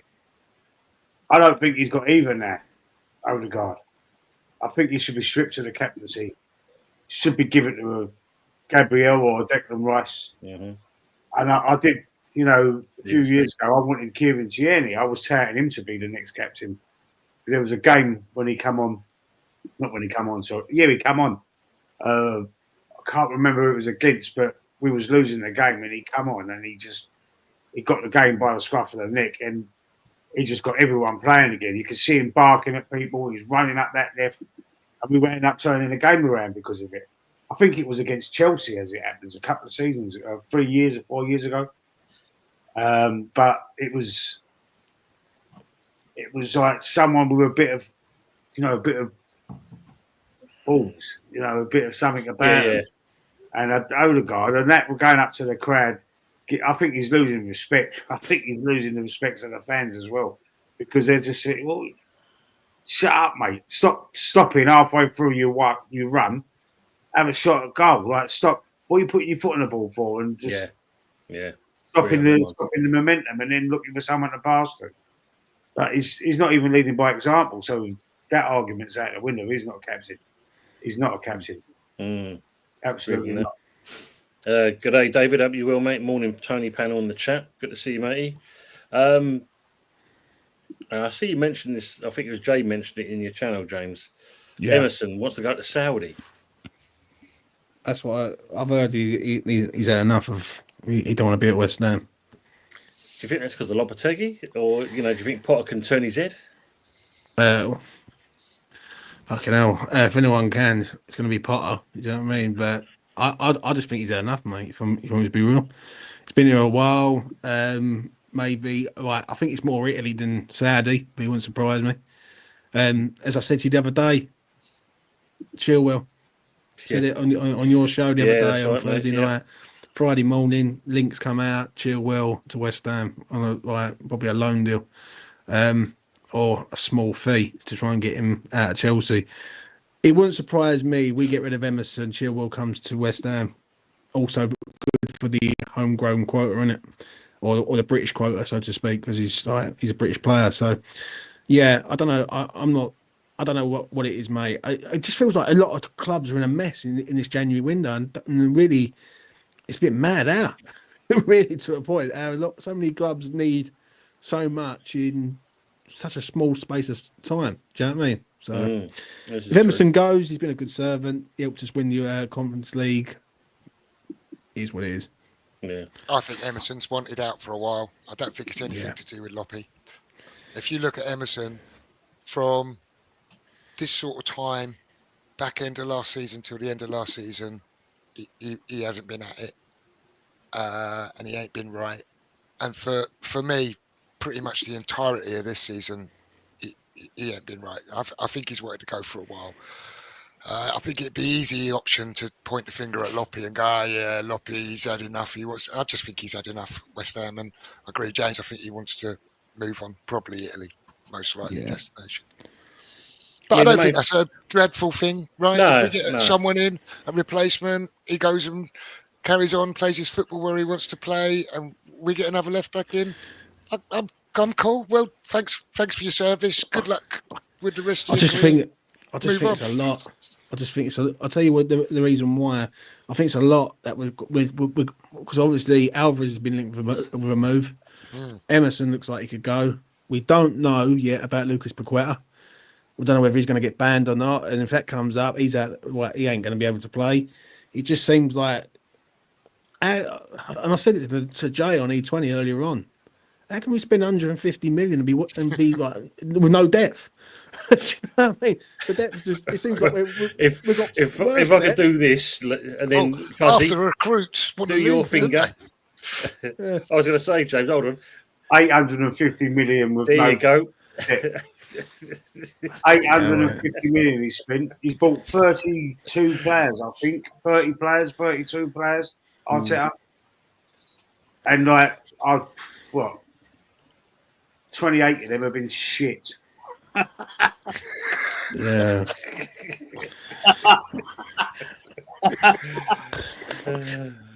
Absolute waster, man. I'll tell you. He's honestly. I've been just waiting for one of these players. What does he see in them? So you're waiting every week. What does he see in him? It's Marino, man. What a load of shit he is. Well, look, Fabio Vieira and all. What a lot. I thought, it's all right, namesake one. It might be a little bit of an omen. Yeah, that'd be good. Yeah, but you bought the Timo version. That's what it was, Lee. Hey? You bought the Timo version. That's what you've bought. Yeah, the Timo, like Timo Werner. That's what they were saying about him, weren't they? Called him Timo Werner. Yeah. You know what I mean? Hey, look, Arsenal Manic saying here. I mean, obviously Madrid have been slapped up. If Madrid's Ancelotti, please, I'd have him. Would you have him at Arsenal? Absolutely. Why didn't we get him when he went to Everton? We should have got him then. Well, Arsenal fans, the top gooners didn't rate him when he went to Everton because he didn't win anything at Everton, so he can't be that good. Oh yeah, what's a load of old shit? No, come on, man. He's a great manager. Great manager. So, you know, all fans have got their own opinions, but you know, we're still a family, aren't we? We're still a family, man. We shouldn't be divisive. Shouldn't be divided by opinions. We should still stick together. Here's another Arsenal fan as well. Good evening, Darren Sullivan. Get Arteta out. I'm getting up early in the morning. I expect the ball to act. Unfortunately, Dazzo, I don't think you're going to see much of your ball acting whatsoever. He's still going to be there with all that. He's here until the summer at least. Yeah. If we finish outside of the top four, and you know we don't win the Champions League or the Carabao Cup, we've got a chance of getting sacked, I reckon. Then, but we get top four. If we get top four, he's staying. There's nothing we can do about it. Which is not good, is it? When you look at something like that, it shouldn't be on that premise, though, should it, Lee? No, it should not. Absolutely not. But that's how Wenger done it. Wenger done it for all them years. Second half of his tenure, just getting us in the top four every year. That was enough. But it wasn't enough for the fans, but it was enough for the board, weren't it? True. Yeah, they was happy with that. I mean, and these cronkies seem to be in the same boat, basically.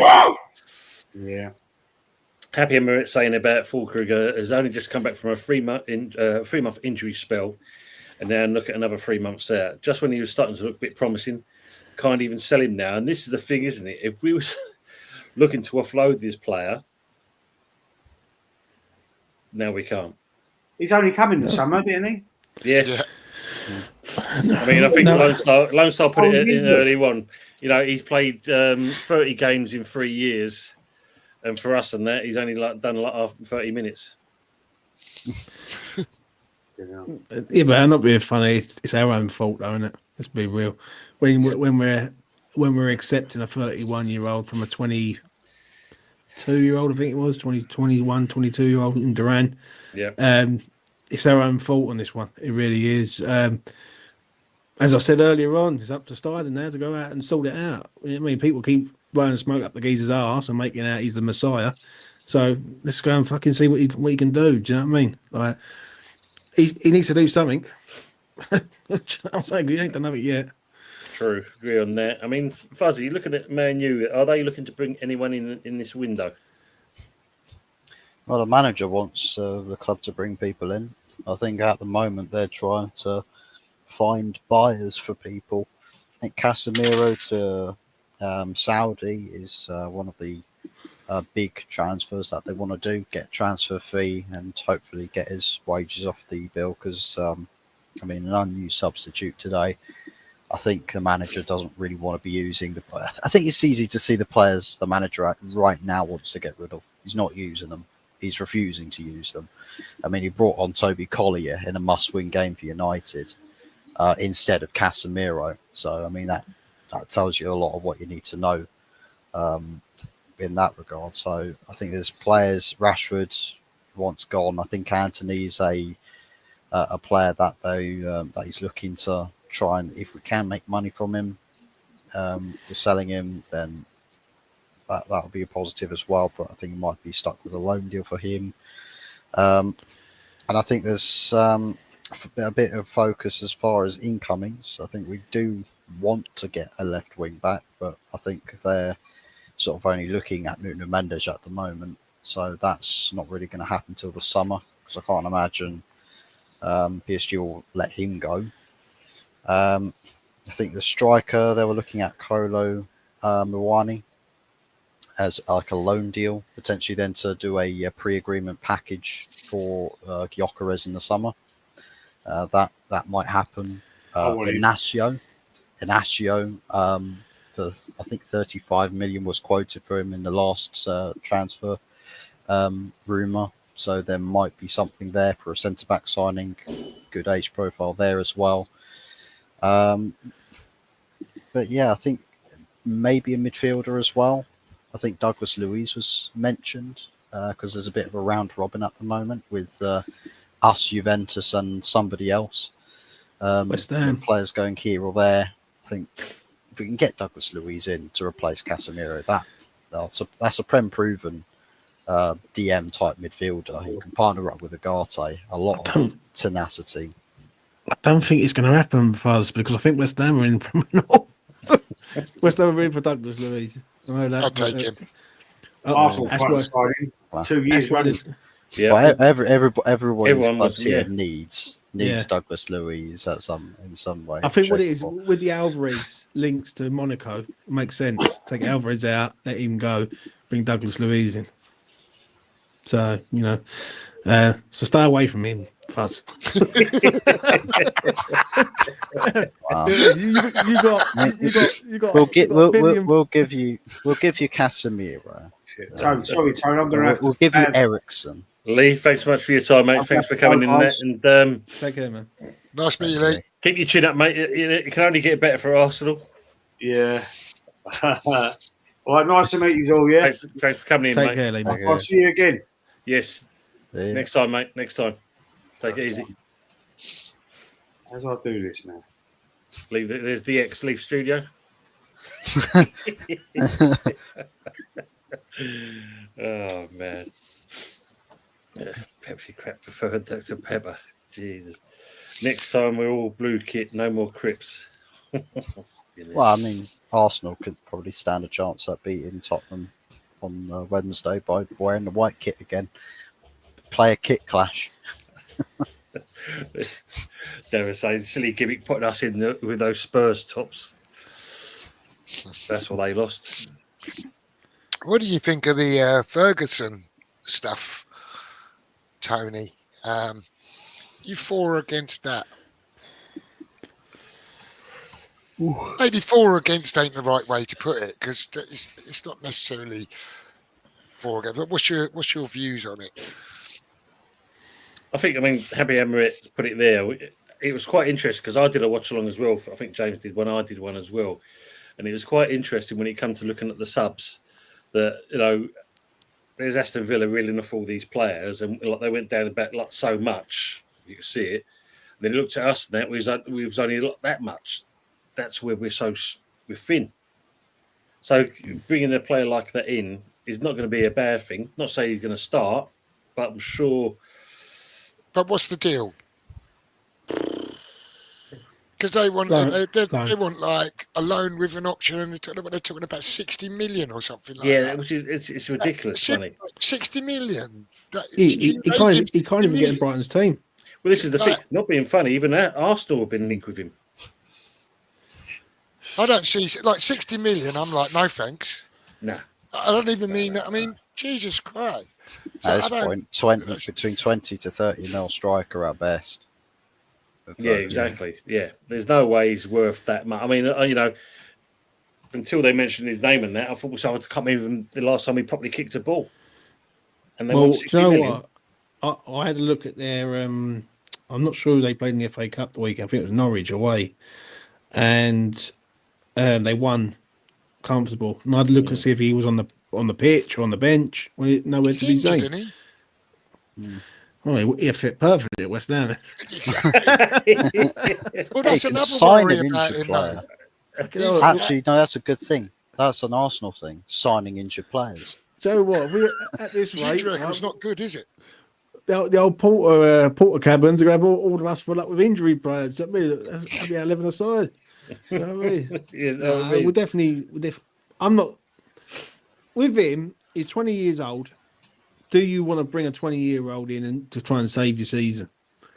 I'm not convinced on this one. I mean, I'm not. And he's another one who does well for Brighton. The thing is with Brighton, they play the game with teams. They dangle the carrot. Say, you can have him, but for £60 million, I think it's a lot. It's a bit. And that's what irritates me. West Ham could go out and spend 30 million on Jonathan David, or 18 million on Latte Laf from Borough just to get someone in. But yeah, not for me.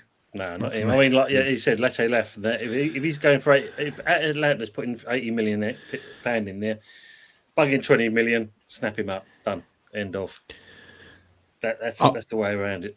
I would rather West Ham, for me personally, go into the Championship and raid a few teams. Go to Norwich is Saiss, I think his name is. Mm-hmm. Good player. I look at him. I'd go to. I'd go and get Latte Laf. I look at Hayden Hackney. There's players in the Championship. You've only got to look at it. Look at Ipswich's team this season, yeah. And I still think Ipswich will stay up this year. I really do. I'm quite confident on that. There's some talented players there, man. Do you know what I mean? No, that's true. That is true. I've just seen some of the people saying about if Rashford comes down and that he's got faces in Ilford to go to, and Howard's putting Dukes in Chelmsford. He'll be well settled in with all the nightclubs around here for us. He's got Romford, mate, up the road from the training ground. I love it. You know what I mean? He'll be up there. No Moon and Stars on a Friday night. Can't go wrong. Go on, I'm going to show me age here. Is it Tom and Envy still going at Romford at all? Is that still around?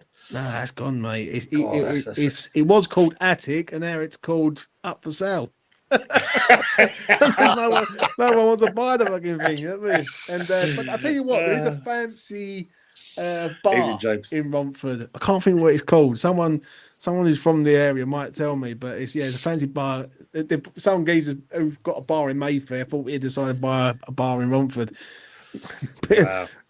What he doesn't know is people are skint around that way, even in the surrounding areas. So used to be, was it Secrets in Barking? I remember them and all. Breenbrack Brannigans, mate, at Romford. Oh, Those were the days, son. Remember, yeah, Brannigan. Jumping Jacks, Brannigans. What's the other one? Is it Hollywood's? Is it? Well, I'm going back. Hollywood. I'm going back to. I'm showing my age here, lads. Mate, it's over. What was the one? Ilford? Room at the top, wasn't it? The old top of that. Yeah. Oh, mate, I tell you what. I know we're talking about pubs and all that. Bertie's at Seven Kings. Do you remember that? Yes. Dirty Bertie's, mate. Anyone who knows Dirty Bertie's at Seven Kings, oh yeah, I still haven't got over it. 100%. Some great nights, great days. Yes, David, it would be. It'd be nice to see a sign announced in January. No back and forth in the media. Just bang, there's a striker. We can all hope for that. Yeah, that would be lovely. But we know. JB was asking if any gunners want to meet Emmanuel Petit. He's in Luton. Some open nights on the 29th of Jan. Class act he was. He was a good player. Speaks the truth about Arteta too. I think that goes for most of them there at the moment. Most of the legends, except Keane.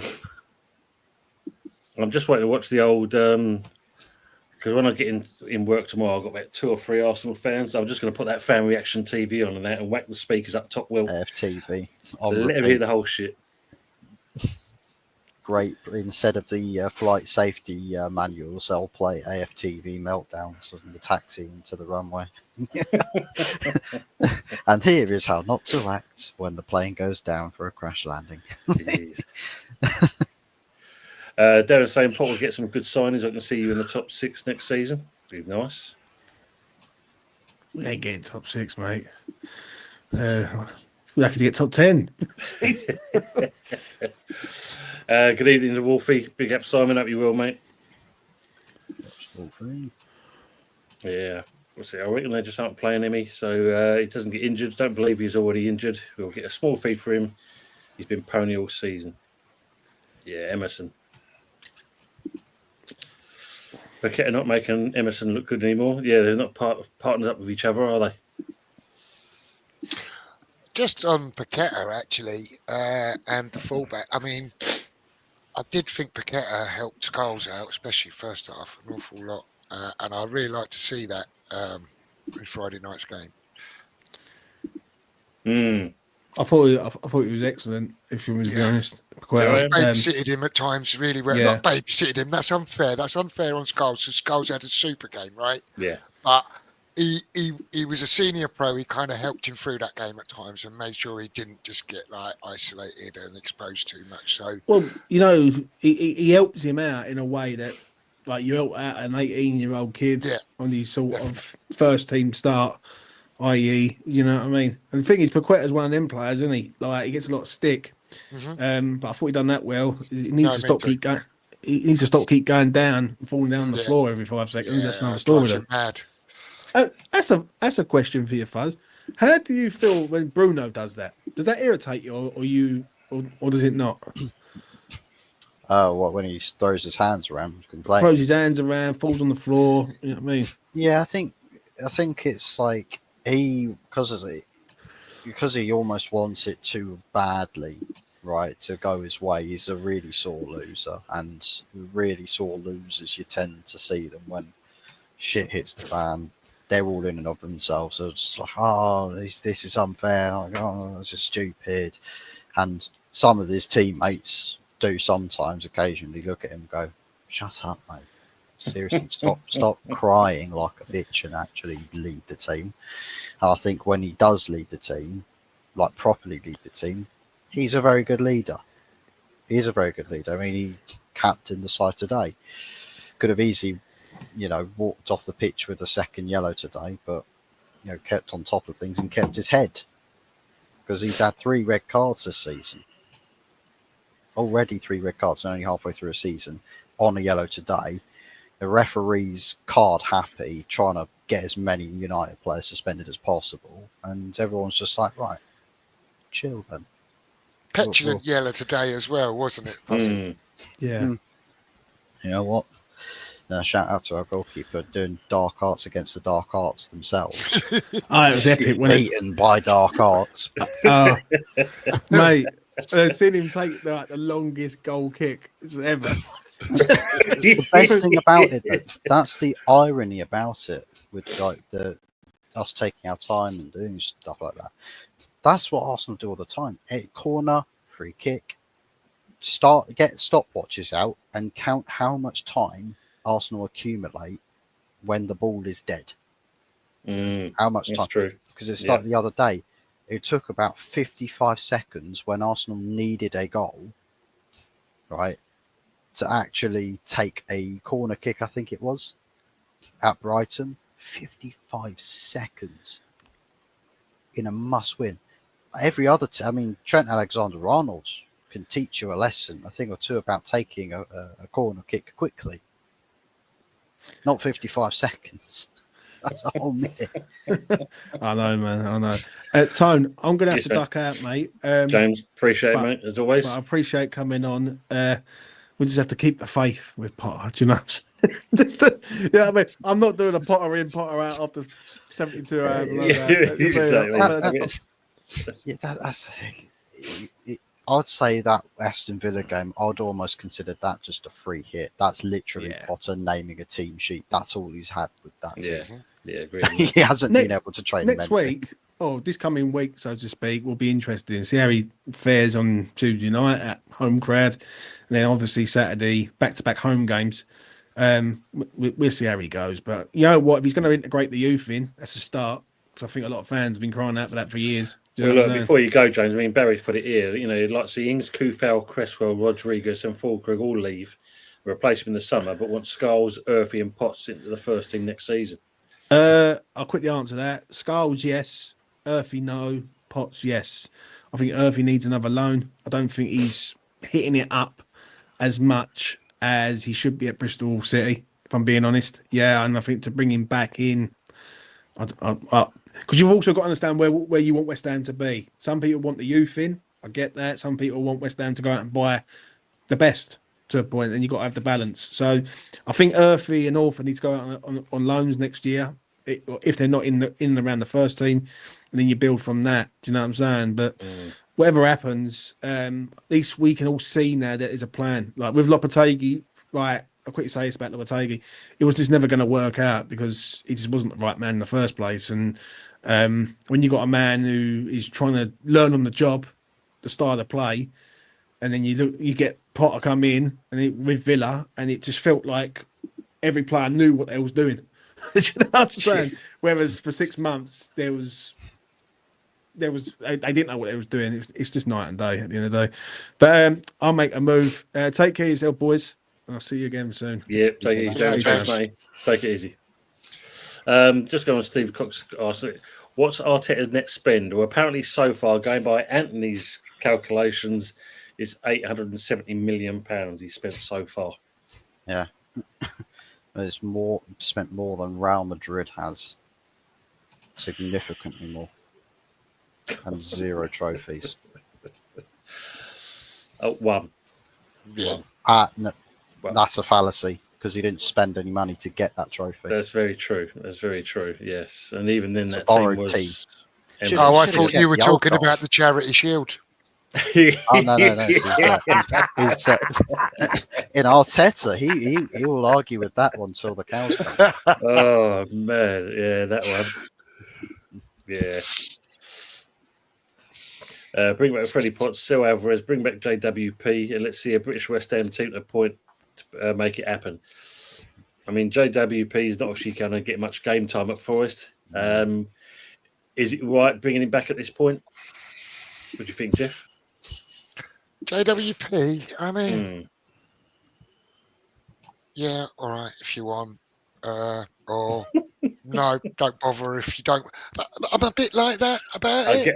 get it. But I do get it. so, could he bring something? Maybe offer something? Can he offer as much or more than Rodriguez?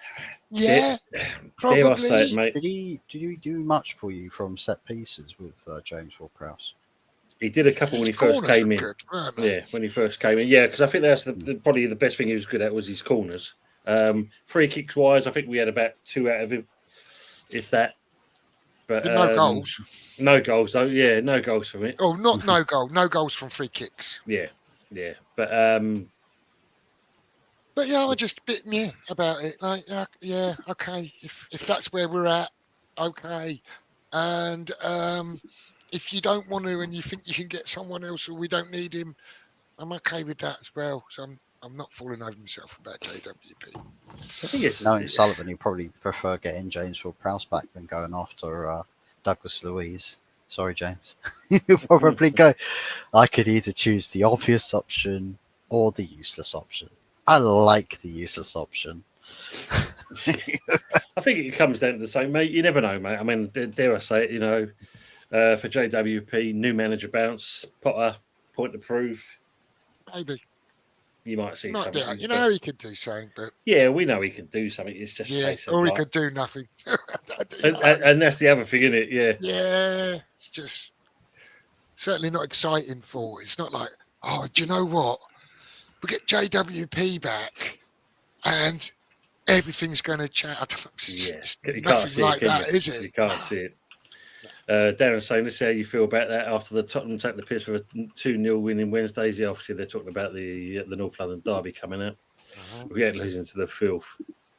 James Boggan saying, do you hook like a Colombian river? The Falkland money could have paid for Jonathan David. Yes, indeed. Yeah. Ain't Arsenal going for Duran, but then again, they're linked to everyone. This is true, Barry. They are indeed. And what's the price of Duran now then? I think it's Do we about know? 60 million. Is it? Yeah. About 60 million. Yeah. So another one we've let go, haven't we? Find it funny. Tim has to take a selfie next to every potential signing. Who does that? Someone tried to legitimise his job. It's a good point. The starting thing, I think to a degree, he's been hamstrung in his role. If we know how much interference goes on at the football club, he's probably not been allowed to do the job that he's supposed to be doing.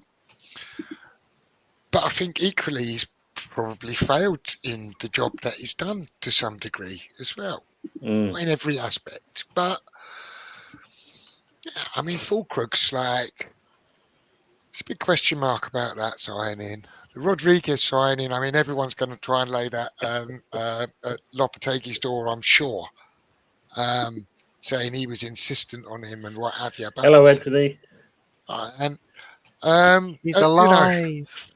He was going to Barcelona, apparently, and that fell through.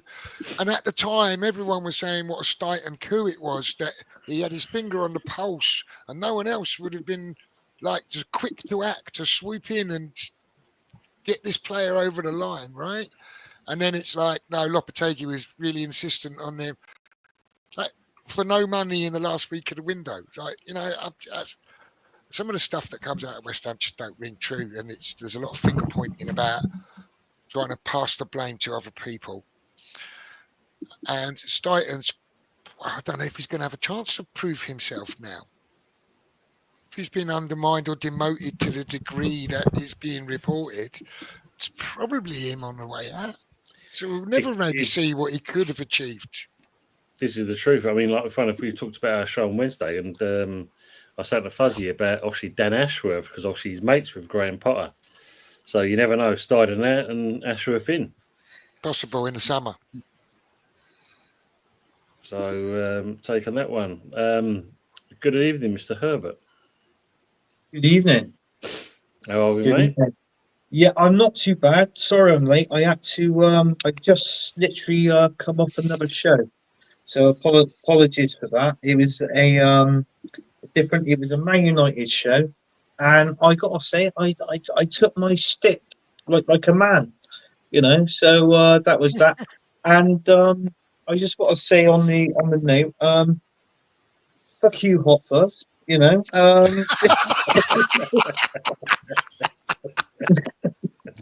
That's a misdirected fuck you, that. I think I need to go to a certain Spaniard. The best looking Spaniard, you know.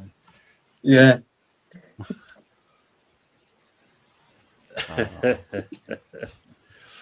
60 million for Ferguson, yeah.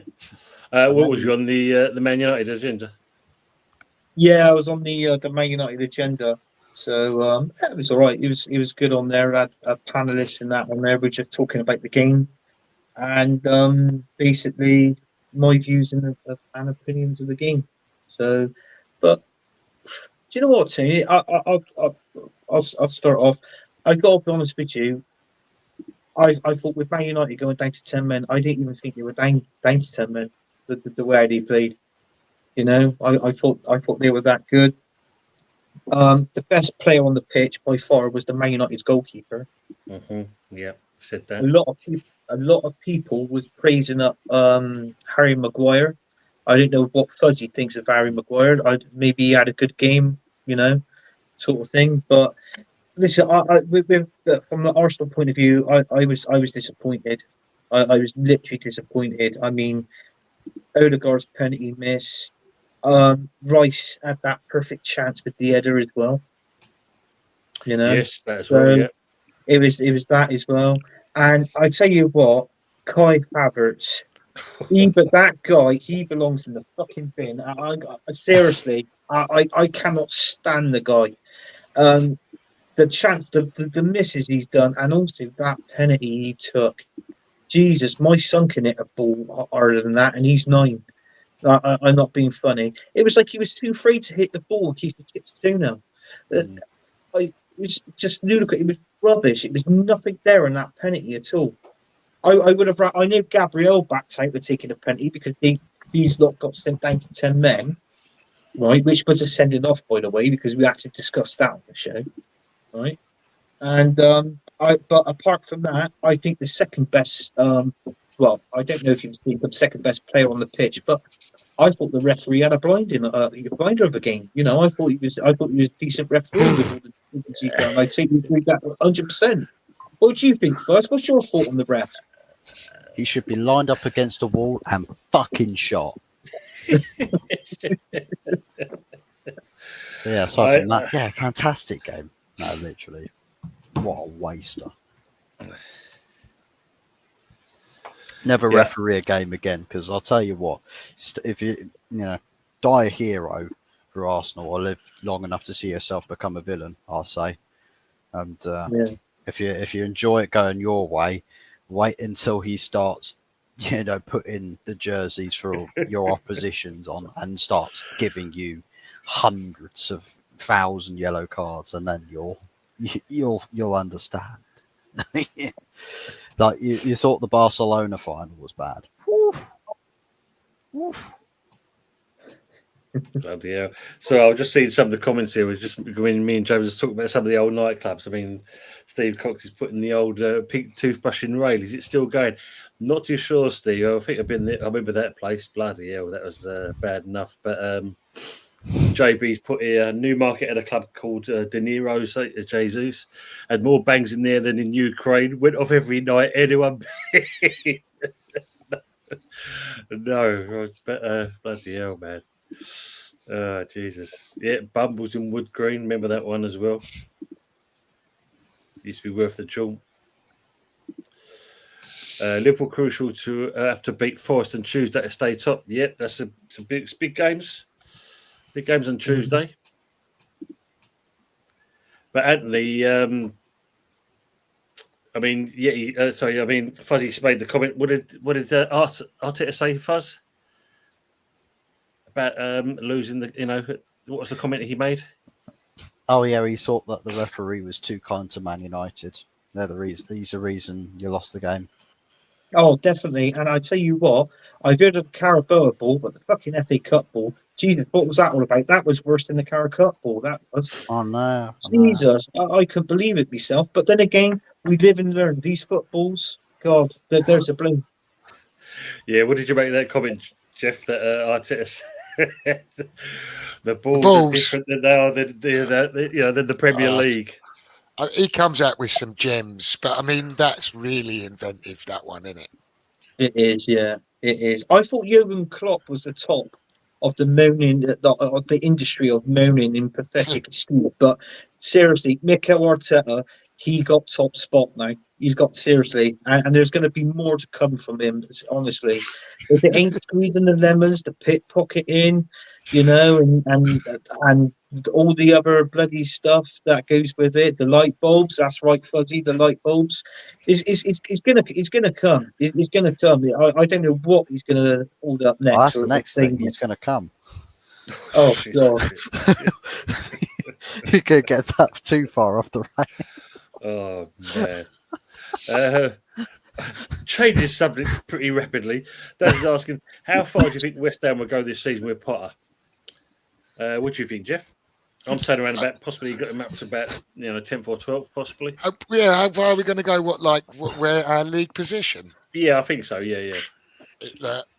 If we have a magnificent second half of the season, go on a run, and Europe goes down to 8th, maybe we could be in the race for Europe, right? Ooh, Realistically, I don't believe that that's going to happen. I think Win the league. We'll It's not mathematically impossible yet.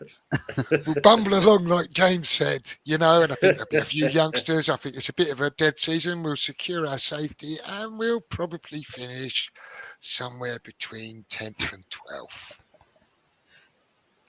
But if he gets our youngsters involved, gets us playing some decent football, we get a summer transfer window when we can have a proper war chest. And I'd rather we didn't. I know we're desperate for incomings in this window, but I'd rather we didn't repeat the same mistakes and make panic buys and then reduce the money that we actually got. I'd rather we do a couple of loans, and if we've got 25-30 million, fine, target that. Buy the player that you can get 25-30 million, get in a couple of loans if we could do that. Get ourselves to integrate some youth, get ourselves to the end of the season, make sure we make the right purchases in the next window, identify them over the next 6 months, go out and get them in the summer. And then this guy's, give him some tools that he can actually go out and have a go at what he wants to achieve for West Ham. And let's see what he can do then. No, agree on that. Agree on that. Just want to say for a super chat here from old Nick. Thanks very much for the super chat, Nick. Appreciate it. I'm not sure if this is just a coincidence or not, but it's 9:47 when writing this. Did Jeff just fart? I know it's okay to fart, but it was a squeak.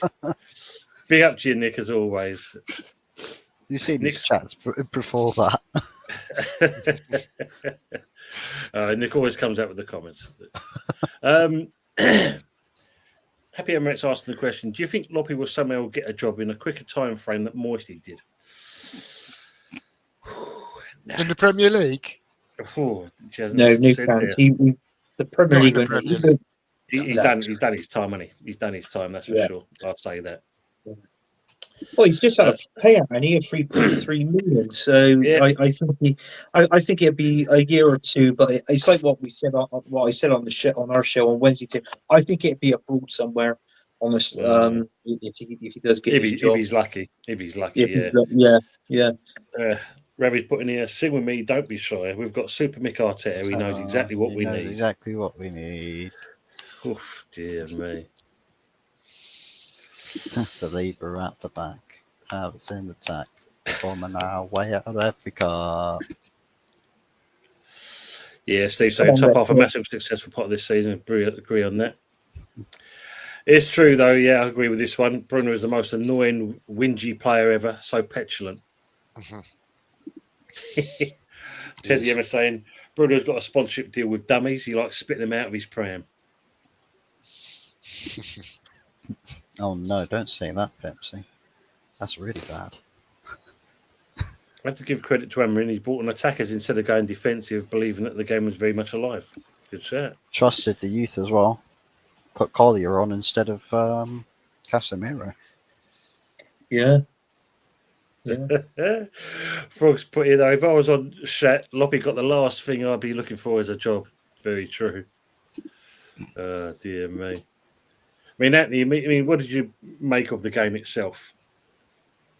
Do you know what? I think when we went 1-0 down, and then, obviously we scored, and, with Dalot getting sent off as well, I thought that we were in for a good chance here, but I mean, there was nothing in the night. I mean, bloody up the chances that we had. I mean, Havertz, Trossard, bloody hell, what was that all about? He missed it. He must have missed from, was it 6 inches away from the line or something? Honestly, I was literally. I'm not going to shout. I'm not going to say what I was shouting at the telly, but I mean, Jesus, I just Well, couldn't believe it. if you look at that point, I mean, Trossard got kicked the shit out of him, by De Ligt into the actual fucking goal. Yeah. He made sure he weren't going to score that goal.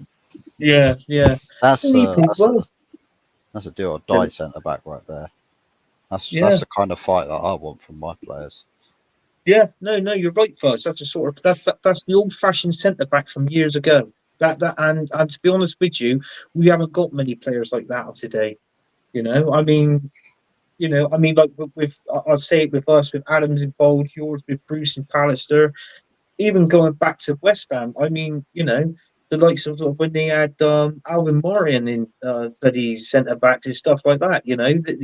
These were players that weren't afraid to get stuck in and wanted the ball, in other words. But I mean, obviously times have changed now, and it's like, the slightest tackle, the slightest brush, players going down too easily, and it just ruins the game.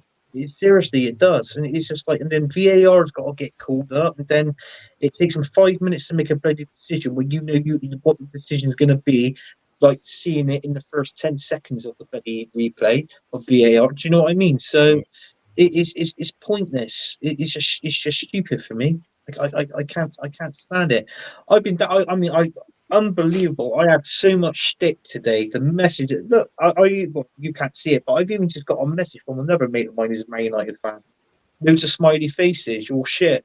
I getting loads of it. So, and then I'm not being funny. What happened, Tom, on Friday against Villa? But do you know what? We had a plan. We had a plan. We had a plan. It was Yeti's ideal, because obviously Yeti come on the show, and we were all going to write in the comments so you could send us the link so we could rip the piss out of you. Right? That was the plan. Honestly, but that was the plan. We were going to barn your stream and just give you a lot of stick. That was what it was. Well, as we were saying, Matt, I mean, the corner that was not a corner, that one especially. You're saying about VAR and that, and we know it wasn't used, but the fact that there was a path as clear as day that he went through, didn't even touch anyone. And as Jeff said, the linesman should have easily seen something, but hey, they get a corner from it, and from it they score. It's one of those ones. You don't want a trophy, don't you, Ting? You don't want a trophy. You just want to graspy try and get up the Premier League the best way you can, innit? Well, if we won a trophy, mate, we can actually say we won a trophy and proper one at that as well. Don't care what people say, because at the end of the day, when you think about it, all right, yes, we want to get out of the situation we are at the moment. The fact that this fellow only had a day and a bit to do training, we could already see a change straight away in the way the team looked. There's a bit more hunger about them. There's a bit more organisation, and it's something we ain't seen since Loppy was in charge. So I know it's given. I know Jeff's got a kind of different kind of view on it. What he's done is kind of is give us hope that we're going to see some change in this squad, but at the same point, you've still got to kind of tread careful, because it could easily change a drop of an hat, especially the way this season's going so far, because this again, the league's so tight at the moment. All it takes is a couple of wins or a couple of losses, especially when you look at the likes of Ipswich at the moment. They're looking out of the ones that are down the bottom, they're the ones that look more in the race to get themselves out of it. We'll see what happens now with Everton, because obviously Moyes now is in charge of them, so we'll see. Yeah. What do you make of that, Jeff, yourself? Do you think we'll see a change in West Ham?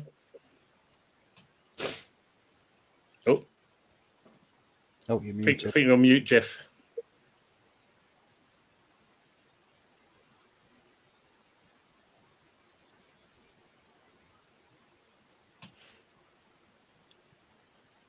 Oh. I think he's just checking it out.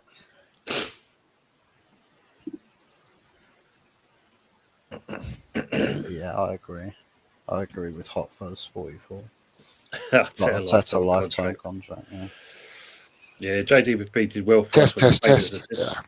There, you're back in again. Yeah, sorry about that. Yeah, no, I'm not really anti. Or one thing I do think we'll see a change in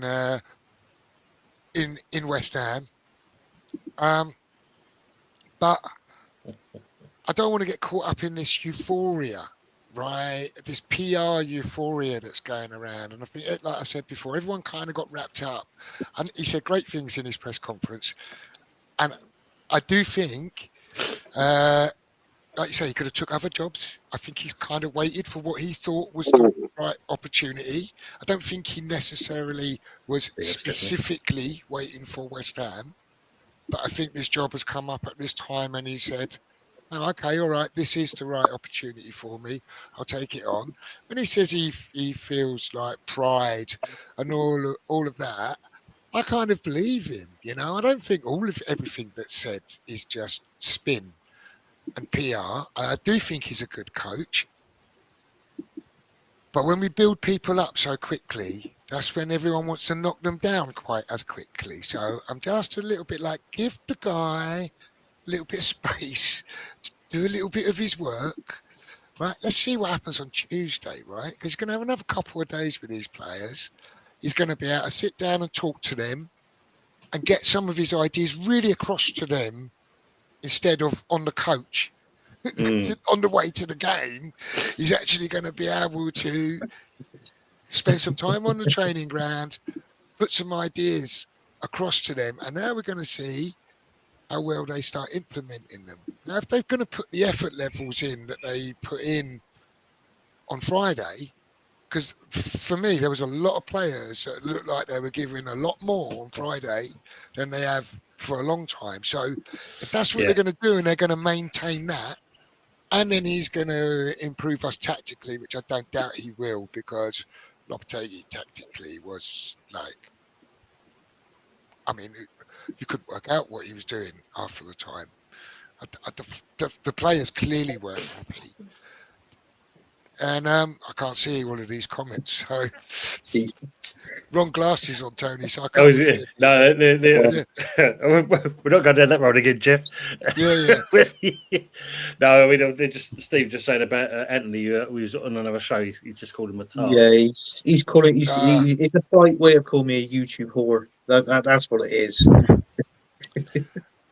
But I hope he's a massive success. I don't know if he will be, but I hope he is. I think we said it on the beginning of the week, or should I say, I said it. I think if you look at it, I agree with what you're saying. It's the right fit at the right time. Change was needed, and as much as he's, rightly or wrongly, honestly or dishonestly, that he said that he was waiting for the right club to come along, and he's saying that West Ham is the club. What we saw on Friday, that glimpse of what we saw. Now he's had them since then till obviously we're going to see Tuesday night. That's going to be where we see the improvement. And if you can carry that into the Tuesday game against Fulham, then we know we've got better things to come. And it all depends if they bring in a striker as well. Yeah, I mean, but he can only do what he can do with the personnel that we've got, and the players that are missing are the players that's missing. It'd be the same for any coach. It just is what it is. But it's really influential to our team because we've got like such holes, such important players that are missing. But I think one thing about him coming in, and ordinarily 3 games in 8 days might not be ideal. But I actually think in this instance, like this might be quite good that the games are coming thick and fast. Thick and fast, agree on that. For West Ham in this period, and or at least I hope so. And then we can see those games come, because I can't wait now. It's Sunday evening, and I have to say, I'm already looking forward to go. Oh, I'm glad there's a game Tuesday. I'm looking forward to that Tuesday now.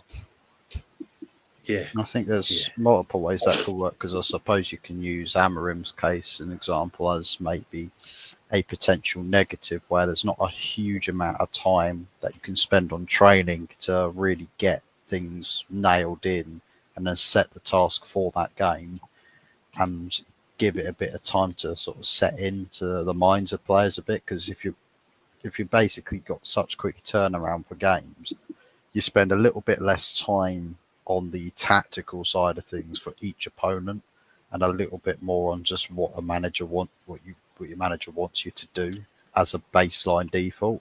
And because you've got different opposition, Yeah, you've got Darren, I agree with that. opposition that play week, like every weekend to midweek to weekend again. Our better performances have probably come off the back of the last two games where we've had a whole week's worth of training to sort of get things under wraps. And, yeah, I think it can work against you with the congested fixture list. I think Potter's a project manager rather than an impact manager, though, isn't he? So I'm not sure that we're just going to see like that immediate the game. Maybe it'd be better if he had more time on a training ground, like Fuzz says. But at least from a fan perspective, I'm quite happy that these games are coming quickly. Just hope we get positive results in them, because I think that's quite important. I think that's the key thing, Jeff, isn't it? If we can get a result on Fulham, then also that kind of brings it positively into the next game, and so on and so on. And also it breeds confidence. You know, the team, the players. I mean, I don't know if you've seen any of the videos when he first came in, and it showed you his first kind of training session. The players were enjoying themselves.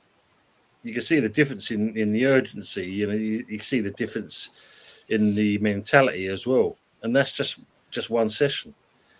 And it just, I think we said it early on in the show, it just proves one thing. Those players down tools on Lopetegui. No, I think to a degree they did. I'm not sure down tools like completely, but like I say, you see some of the effort levels that they look like they were right up there on Friday, and they haven't been right up there for. No, it's true. When have they done that? So, and there's no excuse for no effort, right? We can blame the tactics. We can say they don't like him and all that, but there's no excuse for not putting in 100% effort, right? No, and that's what all you hope for. I think you said it earlier. What you want to see more than anything else in that is getting an identity back. And I think I mentioned this to Anthony and Fuzzy on their show on Wednesday. It's about getting the identity back, because we know we've completely lost that under Lopetegui. And I know we're giving him a lot of flack. But unfortunately, you know, the buck stopped with him. And it come down to that. I mean, I know the players have got to do the job when they go onto the pitch. But you've got to question the tactics, you've got to question the training and the style and the method behind it. And if it's not getting anything out, if the players are not buying into it, I mean, I jokingly said, I mean, I don't know if you've ever watched one of Lopetegui's press conferences. Oh, God. Jesus Christ almighty. I mean, like, you know, he had to kind of replay it over. What the hell did he say? Because I have no idea. And you hear all the stories that are coming out, you know, the communication problems, you know, the alienation of players. And there's a theme there. He's done that before and all that. Other clubs, tactically, he was failing, right? No question about that. So he had to go. He wasn't doing a good job. The way we went about it, right, was absolutely appalling. And I do think Potter will be better placed to bring us like the kind of identity. At the end of the day, the football he plays is not bad. My concern is that his teams sometimes struggle to score goals. They play great football up to the final third and then kind of run out of ideas a little bit. Hopefully that's not the case with us, but that's kind of what's happened to his teams previously. But I think we'll enjoy the style of football that he plays once he gets time to implement it and bring his ideas to the football club. And I do think the likes of, if he doesn't get banned or if he stays, the likes of a Paqueta, for example, probably quite enjoy playing under Potter, I would think. Yeah, we saw. Excuse me, we saw a difference in him. So the positivities are there, basically. Good evening, usual. Apparently, Watts have had word of Arteta about tactics. That's why he started on the bench today. Yeah, people don't like people talking about him. But going back to what we were saying there, I think you mentioned about the creativity that he didn't have at Brighton. The problem is with most of our attacking players are bloody injured. That's the worst part about it at the moment, you know. So No, that's a real challenge for him. I think that's going to be the hardest. Surely now he's got to be knocking on Sullivan's door and saying, right, open your coffers. We need to get a striker in. Hopefully, the club or the board itself have got to realise that we can't rely on a 30-odd-year-old man that can't keep up with the pack. So we definitely got to look at something there. Problem is, it's not easy to buy a striker for anybody, right? It's especially not easy to buy a striker in January. And now we're talking about West Ham trying to identify the right striker in January. Fucking hell. We've gone through about 50 odds and we ain't got it right. And now all of a sudden we're gonna fight like we're gonna fall lucky this time. I mean, I hope we do. But I mean, so I think it's a really difficult time to go out and buy that striker that you need that's going to be the fit for your team. So, like, if Stuyton goes out and identifies this guy, gets it over the line and brings him in, and he turns out to be good, he deserves the praise for doing it. He will demonstrate that actually he is the pearl diver and he is doing a good job. And if he's allowed to do his work, this is what he could produce. I hope that's the case. But we really need to see this kind of signing coming in from Stuyton, right? Not especially a striker, that kind of signing. And if it's a striker, all the better.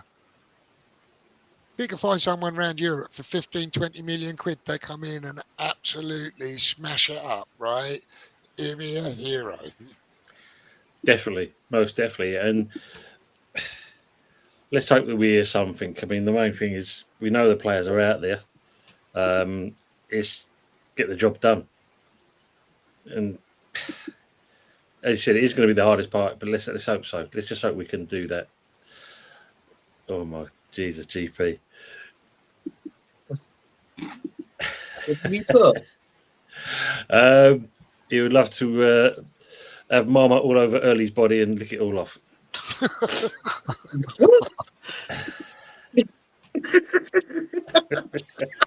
Some of you people in chat. Like, why we're loving or you hate him, don't you? Is that Like what it is?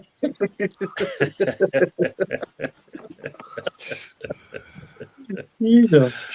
We're coming nearly to the end. I'm just trying to catch up with the chat, and also we're going to start winding up a little bit.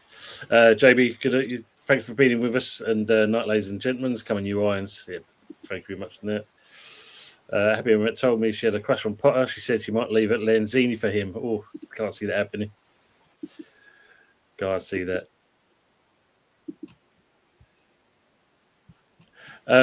While we catch up with the chat there, Fuzzy, would you like to chat at your channel what you've got coming up, please, mate?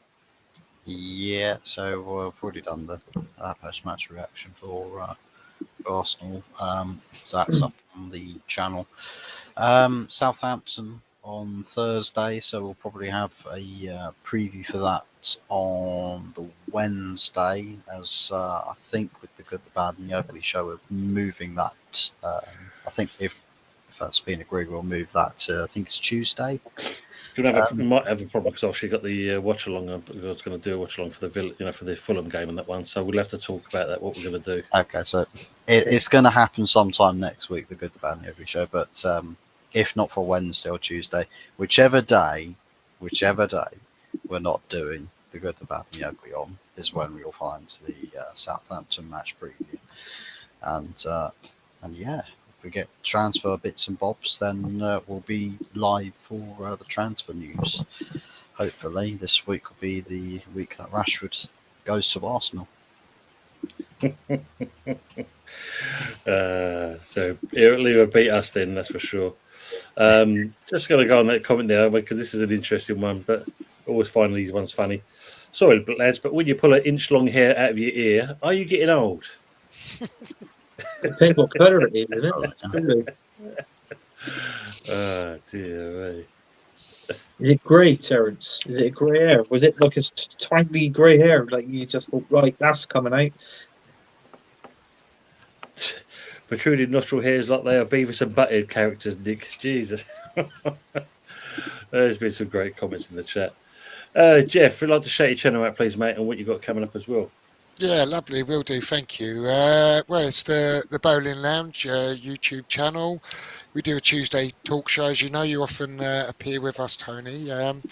Talk over the week's events and one thing or another around West Ham. Won't be doing that one this week because obviously we've got a game on Tuesday evening. So no talk show this week, but usually Tuesday evenings, 8 o'clock. Anyone wants to not subscriber or not aware of us who's in your chat, if they want to pop across, have a look, we'd love to see you there. And hopefully next time we have our show, Tony, you'll be able to join us as well. Yeah, definitely, mate. I'd be like to do that one. And appreciate you coming back on again, Jeff. It's been a while, but it's good to have you back on. No, lovely. Thanks for inviting me, mate. And Anthony, how about yourself? What you got coming up? And obviously, you've been on with the Man United Genders. How are those gents? They all keeping well? Yeah. How were they about the result anyway? Oh well, they were happy. They were happy, excited, and all that. They said there was nothing wrong with the refereeing decision. They totally agree with everything that happened within the game. They're lovely people. Lovely people.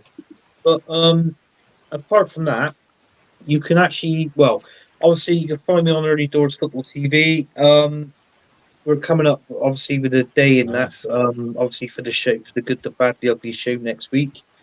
And obviously you can find me on Lee's show on Arsenal Alliance. He did message me. Did he come on tonight, Lee? He did indeed, yes. He did, did he? He's been on. Yeah. Oh, fuck for that. God, Jesus Christ. I'm glad I wasn't on there when he was on there. That guy is he's a flip-flop. Honestly, I don't know. 1 minute he's in, 1 minute he's out. It's like, God, blimey. So, yeah, I'll be on his show on Thursday, and then obviously back on the Sunday night takeaway the following weekend. Obviously, we've got Tottenham coming up, the North London Derbies on Wednesday night. If we lose that, I do feel that Mikel Arteta should be sacked, but obviously I can't see that happening. But and also reports are coming in that Rashford could be on his way to West Ham, so it looks all good. Yeah, we was looking at that side of things. We were talking about that. Probably 100,000 we'll pay, and then Man U doing the rest. We'll see. We'll see from there. I'm just trying to slowly catch up with the chat with some of the comments, so I'm going to go down a little bit. Colin saying Kretinsky might put some money in the coffers, hopefully. Can't see it. Good evening, Fresh. Definitely late tonight. Evening, all good evening to yourself, mate. Hope you're all well. Yeah. Arteta was listed to Ed Sheeran on his journey to Ipswich Town with a tractor. Yeah. I'm glad Ipswich won, actually. Jeez, I'm glad because we lost to Wolves 2-1. With local team, Bristol City. So that was a bad game. Yeah. That was a bad game. It was all right. That's good. I'm just trying to catch up with the chat. Game. I think someone was asked. Sorry, go on, Jeff. I think someone was asking for a link to the channel in the chat there. I just tried to do it, but I've got to open YouTube before I can post into the comments on one thing or another. So I don't know. Maybe you could put a link in. I'll put the link in. Yeah, in the description or your comments after if people want to have a look at it that way. Sorry, guys. Bit of an ignoramus when it comes to all that tech, I must say. Bear with me. I think Budgie's happy now. We need Tony was, obviously with Potter. I did put in the chat. Is he happy? First of all, I wasn't too sure, but I didn't think Budgie wanted Potter. First of all, did he? But no, he didn't. No. But after that game, I think it's like with you, with yourselves and that. You could slightly see a different style of play, a certain edge that you weren't playing. I thought there was more creativity in that game. Obviously in the Villa game. So I called it. I think Graham Potter. I think he'd be a good suit for yourself. I do agree with what you said. Sorry, Joe, I put the Facebook one. Sorry, yeah. Yeah, I do agree with what It's that sort of final third, but it's like with us, both West Ham and Arsenal. We're literally both crying out for strikers, and obviously with the striking hunt that that we're both going to go on, I bet you end up getting a bloody, a better striker than most probably what we would in January. It's just that nobody's going to want to sell their best players halfway through the season, and this is just January window. Let's be honest, it's never that great anyway. No. There, look, Damien's done it for you. Look, there you go. Thanks for that, Damien. Appreciate it. Thank you. I'll put the Facebook one as well. Thanks, yeah, I'm also going to do tomorrow night. I'm actually going to do the watch along for the Mill Dagenham Redbridge game. Dagenham Redbridge, local to where I used to live, so why not? Might as well. And then, of course, then on Tuesday, I will be doing the West Ham Fulham game.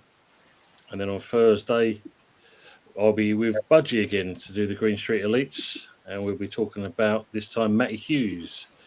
This is James E's 20s choice. And I'm just saying what a game that will be. And we're caught up in that. So thanks for being with us. We're one person is very happy. One person is a case of, let's get him out. Yeah, get him out. That was to you first, by the way. Yeah. Sorry, Winners Club. Winners Club actually is technically the Losers Club here. So I shall show myself out. Winners will show themselves out. I couldn't be myself on the last show. There was actually a woman on the show, and I could be my normal self, Tim. Do you know what I mean? So it was just like, because I'm polite like that, very polite like that. Very polite. And other than that, we are done. So thanks for being with us throughout this, and hope you have a good week. And we'll look to catch up with you again shortly. For now, look after yourselves, and we're out. Come on, you idiots.